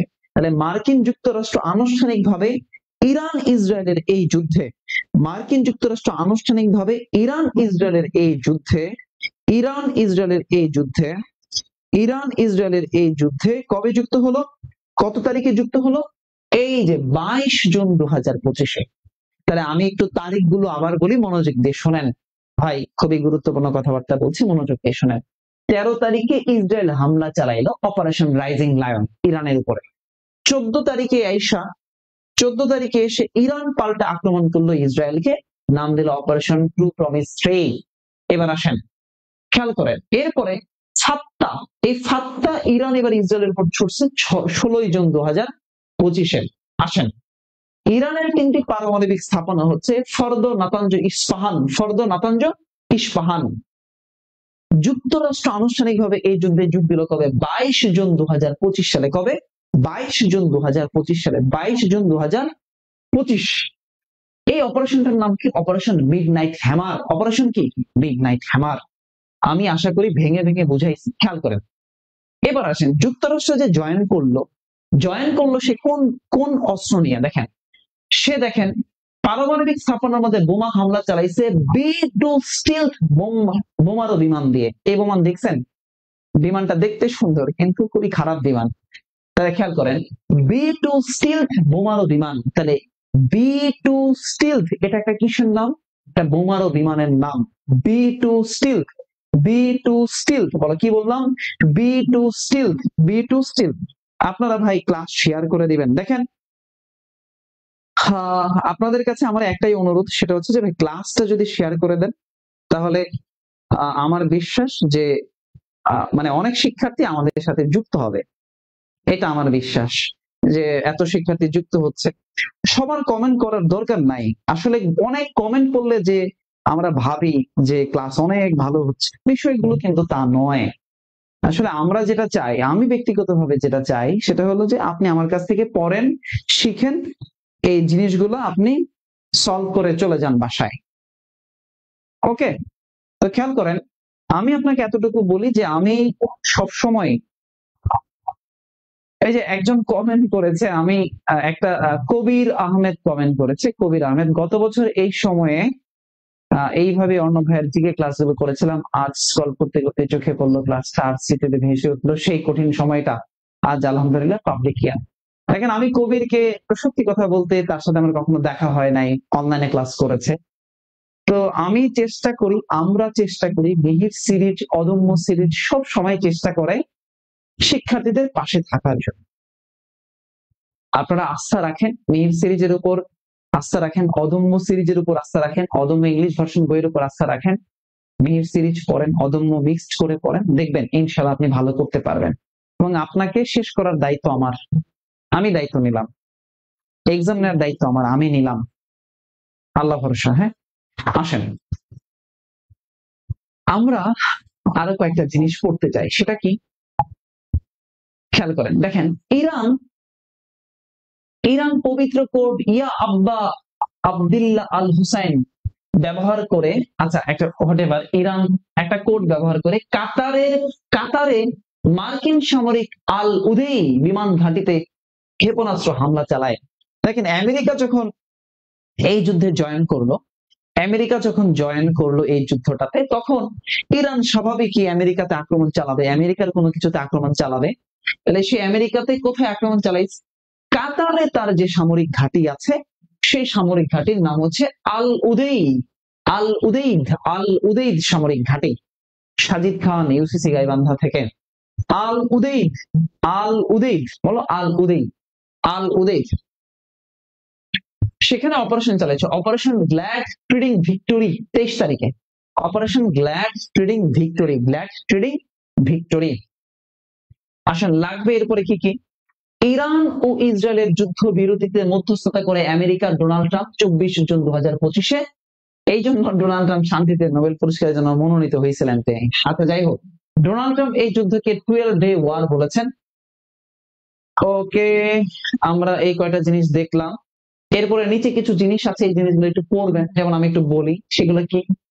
ইসরায়েলের গোয়েন্দা বাহিনীর নাম হচ্ছে মোসাদ এবং আমান, এটা লাগবে, এটা বেসিক ইনফরমেশনের পরীক্ষায় প্রশ্ন আসে, বেসিক ইনফরমেশন থেকে পরীক্ষায় প্রশ্ন আসে, বেসিক ইনফরমেশন থেকে প্রশ্ন আসে।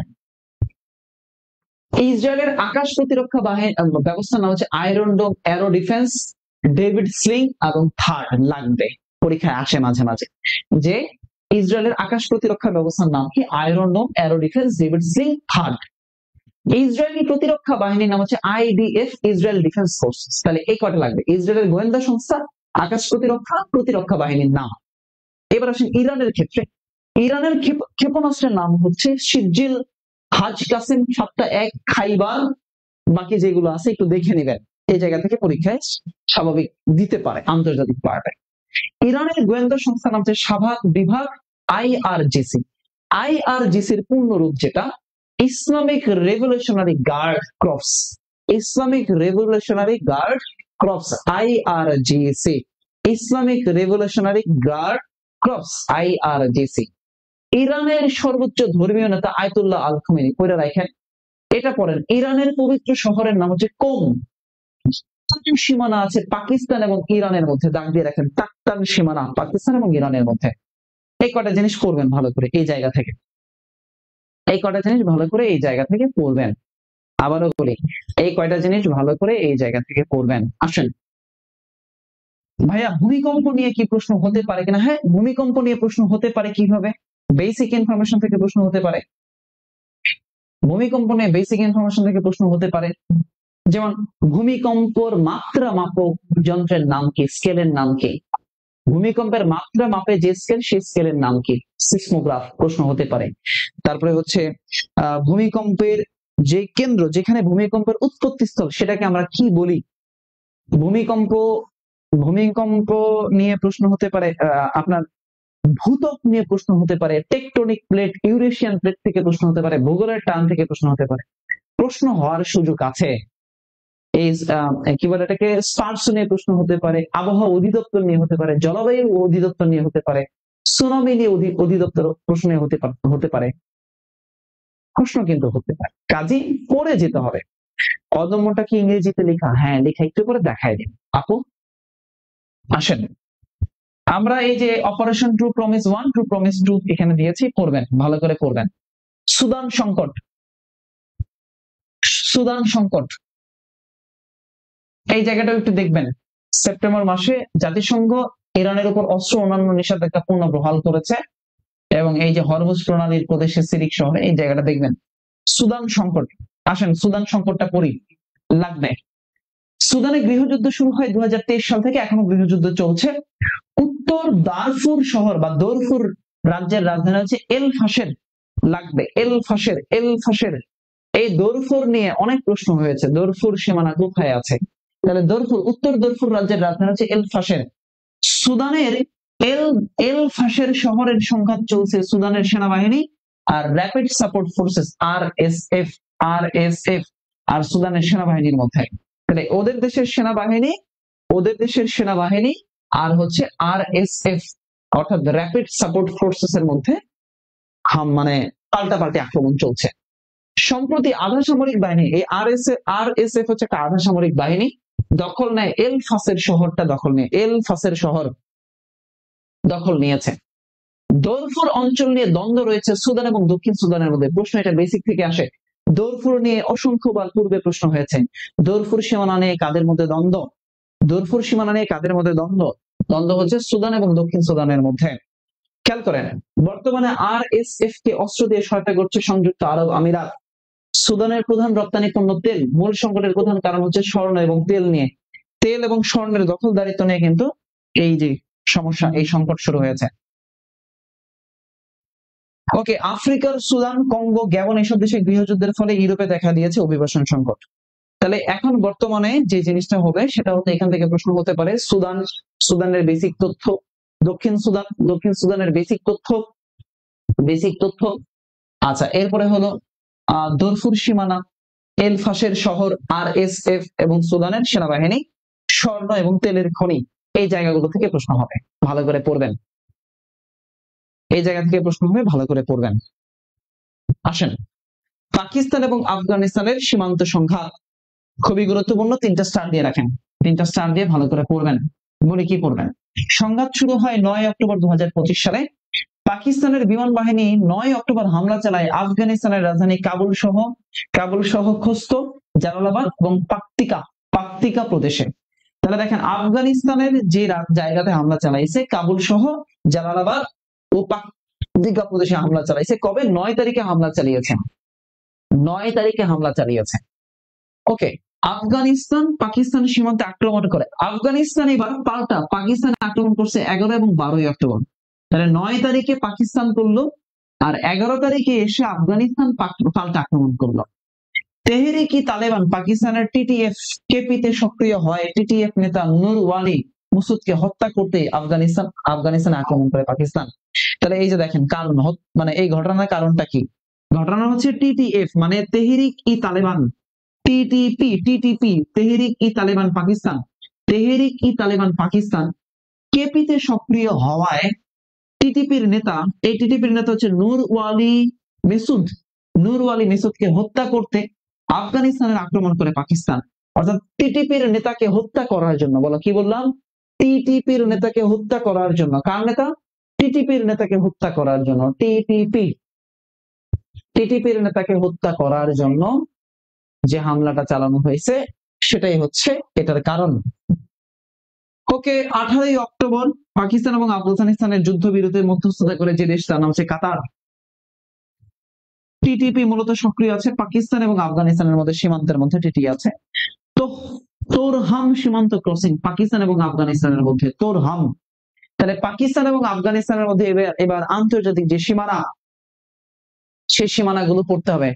পাকিস্তান এবং আফগানিস্তানের মধ্যে যে সীমানা, পাকিস্তান এবং চীনের মধ্যে যে সীমানা, ভারত এবং বাংলাদেশের মধ্যে সীমানা, পাকিস্তান এবং চীনের মধ্যে যে আন্তর্জাতিক সীমানা আছে, line of control, line of actual control.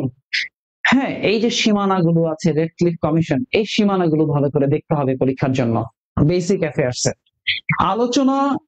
আলোচনা ঘটছে সাম্প্রতিক, কিন্তু প্রশ্ন আসতে পারে বেসিক থেকে। আলোচনা হয়েছে সাম্প্রতিক, কিন্তু প্রশ্ন আসতে পারে বেসিক থেকে। ওকে, তাহলে পড়বেন, দেখেন তোরহাম সীমান্ত ক্রসিং পাকিস্তান আফগানিস্তানের মধ্যে, টিটিপি সক্রিয় আছে পাকিস্তান আফগানিস্তানের মধ্যে। টিটিপি মানে কি? তেহরিক তালেবান। এটার নেতাকে নূর ওয়ালি মেসুদ। আচ্ছা, হামলা চালাইছে 9 তারিখে, এবার আফগানিস্তান পাল্টা আক্রমণ চালাইছে 11 তারিখ এবং 12 তারিখে। পরবর্তীতে তারা যুদ্ধবিরতিতে চলে যায় 18 তারিখে। সহজ করে পড়বেন, 18 তারিখে যুদ্ধবিরতিতে চলে যায়। ওকে, বলেন পৃষ্ঠা 9 পর্যন্ত ক্লিয়ার কিনা? পৃষ্ঠা 9 পর্যন্ত ক্লিয়ার হয়েছেন কিনা? সবাই একটু কমেন্ট করবেন, পৃষ্ঠা 9 পর্যন্ত ক্লিয়ার হয়েছেন কিনা? সবাই কমেন্ট করবেন, পৃষ্ঠা 9 পর্যন্ত ক্লিয়ার হয়েছেন কিনা? পৃষ্ঠা 9, পৃষ্ঠা 9 ক্লিয়ার হয়েছেন কিনা? সবাই একটু বলেন, পৃষ্ঠা 9 কনসেপ্ট পর্যন্ত ক্লিয়ার হয়েছেন কিনা? ওকে, যদি ক্লিয়ার হয়ে থাকেন তাহলে আমার কথা মনোযোগ দিয়ে শুনেন। যদি ক্লিয়ার হয়ে থাকেন তাহলে আমার কথা মনোযোগ দিয়ে শুনেন। সেটা হচ্ছে এই যে আপনারা যারা মেহিরজিকে ফাইনাল সাজেশন পড়েন, আমরা তো বাংলা ভার্সনে পড়ছি, তো ইংলিশ ভার্সনে অনেকে ভয় পায়, ইংলিশ ভার্সনকে অনেকে ভয় পায়। ভয় পাওয়ার কিছু নাই রে ভাই, খুব সহজ। আপনি ভয় কেন পাবেন? ভয় পাওয়ার কিছু নাই। আলহামদুলিল্লাহ, আমি তো আছি, আল্লাহ তো আছেন, আর আপনি তো পড়াশোনা করছেন, ভয় পাওয়ার কিছু নাই। আপনি বাংলা ভার্সন করবেন, মেহিরজিকে ভালো করে পড়বেন, আমি পড়ায় দিব, ক্লাস নেব, এক্সাম নেব, কোনো সমস্যা নাই। ওকে ওকে, এবার আসেন ইংলিশ ভার্সনের জন্য আপনি পড়বেন হচ্ছে অদম্য। কারণ ইংলিশ ভার্সনে দেখেন একই টপিক আমরা গুছাই দিছি, সাজায় দিছি। দেখেন নোবেল প্রাইজ দিয়েছি, নোবেল প্রাইজ দিলাম, নোবেল প্রাইজ দিলাম। এরপরে আমরা বুকার পুরস্কার দিলাম, একাডেমি অ্যাওয়ার্ড দিয়েছি, রিসেন্ট অস্কার দিয়েছি। এ দেখেন গ্লোবাল স্মুথ ফ্লোটিলা দিয়েছি, গুছাই দিয়েছে গ্লোবাল স্মুথ ফ্লোটিলা কি, কেমন টাইপের, পারপাস কি, মেইন অবজেক্টিভটা কি ছিল গ্লোবাল স্মুথ ফ্লোটিলার। তারপরে এই গ্লোবাল স্মুথ ফ্লোটিলার কতটা জাহাজ ছিল, কতটা দেশ ছিল, কারা নেতৃত্ব দিছে, at a glance global smooth flotilla এবং গ্রেটা থুনবার্গ। আসেন বাংলাদেশি রিপ্রেজেন্টেটিভ টু গাজার শহীদুল আলম পড়াইছি, শহীদুল আলমের কিছু কথাবার্তা। রিসেন্ট রিকগনাইজ অফ প্যালেস্টাইন, যে দেশগুলো রিকগনিশন করেছে তার দেশ, 11টা দেশ করছে, কানাডা, মেক্সিকো, এগুলো কথাবার্তা। কত তারিখে দিছে, কেমনে দিছে, এই জাতিসংঘ থেকে কারা দিয়েছে, কথাবার্তা। দেখেন ইরান ইসরায়েলের 12 দিনের যুদ্ধগুলো আমি আরেকটু আপনাদেরকে গুছাই দিলাম, সেটা হচ্ছে তারিখ বেসিসে। যেমন 13 তারিখে অপারেশন রাইজিং লায়ন হয়েছে, করছে ইসরায়েল। কইরা কি করছে, ইরানের নিউক্লিয়ার ফ্যাসিলিটিস যেগুলো আছে সেগুলোতে হামলা চালাইছে, একই কথাবার্তা। জুনের 14 তারিখে অপারেশন ট্রু প্রমিস, এটা করছে ইরানে। ইরানে কি করছে, এটা হচ্ছে ম্যাসিভ ড্রোন হামলা তারা চালাইছে, এই ম্যাসিভ ড্রোন হামলা চালাইলো তারা। জুনের 16 তারিখে ইরান আবার হামলা চালাইলো ফাত্তা হাইপারসনিক মিসাইল, আপনি পড়ছেন। জুনের 22 তারিখে এসে অপারেশন মিডনাইট হ্যামার চালালো ইউনাইটেড স্টেট আমেরিকা, সেখানে Fordow, Natanz, Isfahan B two stealth bomber বিমান তারা চালাইছে। এবার আসেন এরপরে দেখেন জুনের 23 তারিখের অপারেশন গ্ল্যাড ট্রেডিং ভিক্টরি করলো ইরান, করলো ভিক্টরি কোথায় করলো, এই যে ইউএস এর আল আল উদেদ এয়ার বেস, যেটা কাতারে আছে, সে কাতারে করলো। এরপরে জুনের 24 তারিখে এসে মেডিয়েশন মধ্যস্থতা করেছে মার্কিন প্রেসিডেন্ট ডোনাল্ড ট্রাম্প।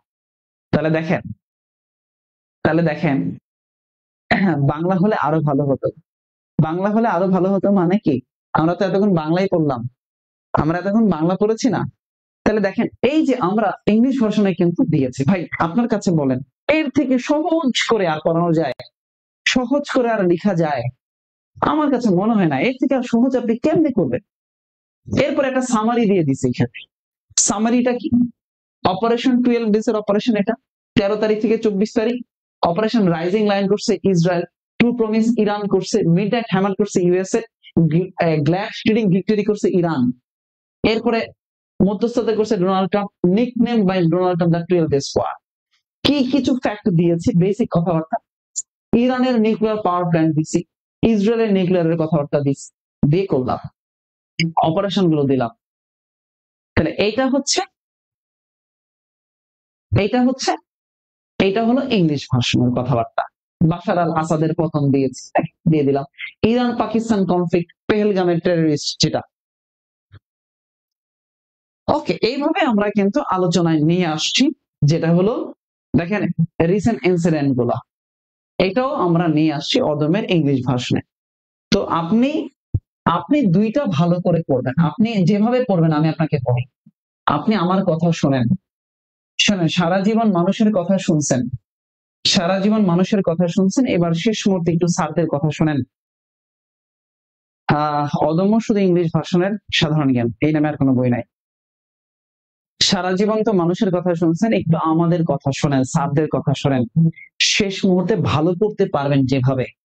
দেখেন ঢাকা বিশ্ববিদ্যালয়ের পরীক্ষা সামনে, ওকে ফাইন, পরীক্ষার সামনে ঢাকা বিশ্ববিদ্যালয়, এতে কোনো সমস্যা নাই, কিন্তু এই পরীক্ষা তো ভালো করতে হবে নাকি?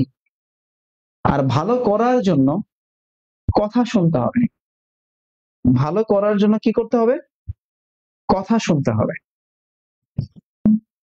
ভালো করার জন্য কথা শুনতে হবে। কিন্তু আপনারা কথা শোনেন না, এই কথা যারা শোনে না, স্যারদের যেগুলো বলে এগুলো আপনারা করবেন না, আপনারা অন্য কিছু করেন, আপনাদের মাথার মধ্যে অন্য কিছু থাকে, অন্য কিছু ঘোরে। এই জন্য বলি ভাই, মাথার মধ্যে অন্য কিছু ঢোকানোর আগে, ঘোরানোর আগে শোনেন যে জিনিসগুলা বলি। পৃষ্ঠা 9 পর্যন্ত আলোচনা করছি, 9 পৃষ্ঠা 9। পৃষ্ঠা 9 পর্যন্ত আলোচনা করলাম। 9 এই দেখেন এর পরের টপিক হচ্ছে কাশ্মীরের পেহেলগামে সন্ত্রাসী হামলা, পাক ভারত সংঘাত। শেষ মুহূর্তে কি করবেন? শেষ মুহূর্তে কি করবেন? শেষ মুহূর্ত কেন আপনি করবেন কি? এইটাই তো প্রশ্ন। শেষ মুহূর্তে আপনি করবেন কেন? আপনাকে করার উচিত ছিল শুরুতেই। যাই হোক, শুরুতে যদি আপনার কোনো কিছু মিসগাইডেড হয়ে থাকে কোনো সমস্যা নাই, কোনো সমস্যা নাই। আপনি এই মুহূর্তে ফাইনাল সাজেশনটা ধরবেন, আমার সাথে রেগুলার ক্লাস করবেন, রেগুলার 10 পৃষ্ঠা করে আপনি পড়বেন। ওকে, রেগুলার 10 পৃষ্ঠা আপনি পড়বেন। কি বললাম? আমার কথা শোনেন, আবার শোনেন, যা বলতেছি শোনেন, যা বলছি শোনেন। বললাম আপনি রেগুলার ফাইনাল সাজেশন 10 পৃষ্ঠা করে পড়ুন। 10 পৃষ্ঠা বেসিক আর 5 পৃষ্ঠা সাম্প্রতিক রেগুলার করবেন, আপনার পরীক্ষার আগে কমপ্লিট হয়ে যাবে। ঢাবির পরীক্ষা দেওয়ার পরে বা ঢাবির পরীক্ষা যাদের সেকেন্ড টাইম, যারা বিউপি টার্গেট করতেছেন সেকেন্ড টাইম, তারা আপনি ফাইনাল সাজেশন করবেন, এতে কোনো সমস্যা নাই। ফাইনাল সাজেশন করবেন, এর পাশাপাশি আপনি অদম্য ধৈর্য করবেন, তাহলে দেখবেন অদম্য প্র্যাকটিস হয়ে গেছে। দুইটাই প্র্যাকটিস হয়ে গেছে এবং পরীক্ষার ভালো একটা আউটপুট আপনি পাবেন। এত ভালো আউটপুট পাবেন আমি একবারে আপনাকে বলে বুঝাইতে পারবো, অনেক ভালো আউটপুট পাবেন। ওকে, এবার আসেন আমরা এক্সাম শুরু করব খুব শীঘ্রই। আগামীকালকে আমরা রুটিন দিয়ে দেবো এক্সামের, আগামীকালকে আমরা রুটিন দিয়ে দেবো এক্সামের। আর এর সাথে দেখেন শুধু বাংলা ইংরেজি পড়লেই হবে না, এর সাথে সাথে সাথে সাথে সাথে সাথে আপনি যে কাজগুলো করবেন সেই কাজগুলো আমি একটু বলি আপনাকে, সেই কাজগুলো আমি আপনাকে বলে দেই। সেই যে কাজটা আপনার করা উচিত, যে কাজটা আপনার করা উচিত সেটা হচ্ছে আপনি এই মুহূর্তে, এই মুহূর্তে আপনার যে কাজ, এই মুহূর্তে যে কাজ ভাই, সে কাজ কি? আপনি মিহিরজিকে ফাইনাল সাজেশন, ফাইনাল সাজেশন তামা তামা করে ফেলবেন আমার সাথে। ফাইনাল সাজেশন তামা তামা করে ফেলবেন আমার সাথে। সাথে অদম্য বিউপি জাহাঙ্গীরনগরের জন্য, মেরিটাইমের জন্য, এটা ইংলিশ ভার্সনের আপনি আমার সাথে তামা তামা করে ফেলবেন। এর সাথে আপনি বাংলা শিক্ষাটা ধইরা পড়বেন, বাংলা যে শিক্ষা বইটা আছে, যে শিক্ষা বইটা আছে এটা আপনি পড়বেন।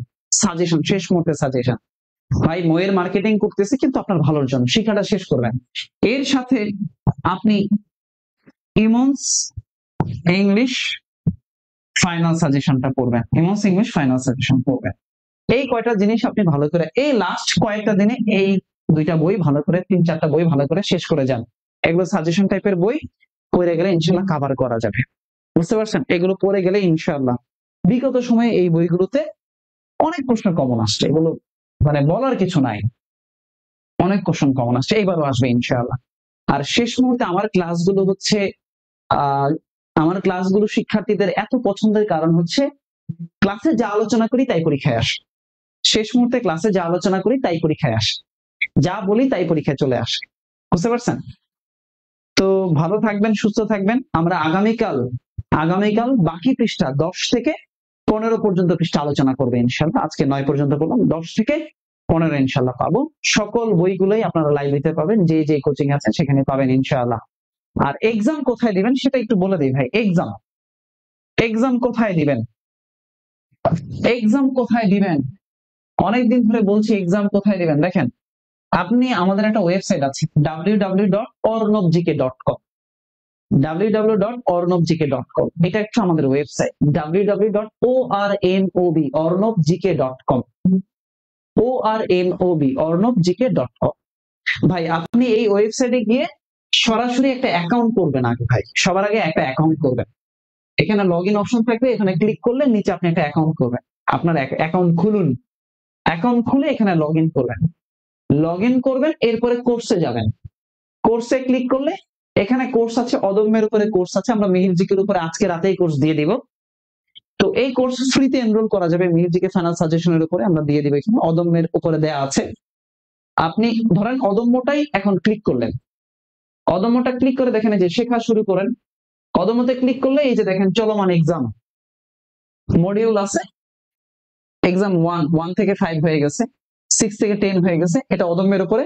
রিসেন্ট এক্সাম 3 যেটা এটা আজকে হয়েছে, 11 থেকে 15, এই যে 11 থেকে 15 স্টার্ট এক্সাম দেন। তো 11 থেকে 15টা 25 তারিখে হবে, 25 তারিখ আগামীকাল হবে, এটা আগামীকাল হবে। তাহলে 2 নাম্বারটা দেখি, 2 নাম্বারটা হয়ে গেছে, এই যে ইংলিশ ভার্সনে। একইভাবে আমরা এটার বাংলা ভার্সন দিয়ে দিব। র্যাঙ্ক দেখেন, এই পরীক্ষায় র্যাঙ্ক দেখেন কত। আপনারা মনে করেন যে এক্সাম কে দেয় ভাই, এক্সাম যাদের দেয়া তারা দিয়ে দেয়। দেখেন র্যাঙ্ক দেখেন, মাশরুকা খানম সুরভি এক্সাম 48.5 পাইছে। তানজিলা আক্তার রত্না ক্লাস করে এখানে মাঝে মাঝে কমেন্ট করে 44 পেয়েছে। ফাহিমা সুলতানা, জান্নাত, মাইমুনা, জেরিন, এই যে টপ র্যাঙ্কিং যারা এক্সাম দিয়েছে, লেটার বোর্ড আপনি নিচে দেখতে পাবেন। তো ফাইনাল সাজেশনের উপরে আমরা মডিউল আজকে রাতেই করে দিব। আপনি ওয়েবসাইটে অ্যাকাউন্ট করে ফেলেন, অ্যাকাউন্ট করে আপাতত ফ্রি কোর্স যেটা আছে সেই ফ্রি কোর্স অদম্যটা নিয়ে নেন, আর মিউজিকের উপর কোর্স আজকে রাতেই দিয়ে দেবেন ইনশাআল্লাহ, দিয়ে সব পেজে মেসেজ দিয়ে দেবো। ওকে, সবাই ভালো থাকবেন, সুস্থ থাকবেন, নিরাপদে থাকবেন। ওয়েবসাইটের নাম হচ্ছে www.ornamgk.com। আল্লাহ হাফেজ, আসসালামু আলাইকুম, শুভরাত্রি। কালকে একই সময়ে দেখা হবে ইনশাআল্লাহ। আল্লাহ হাফেজ।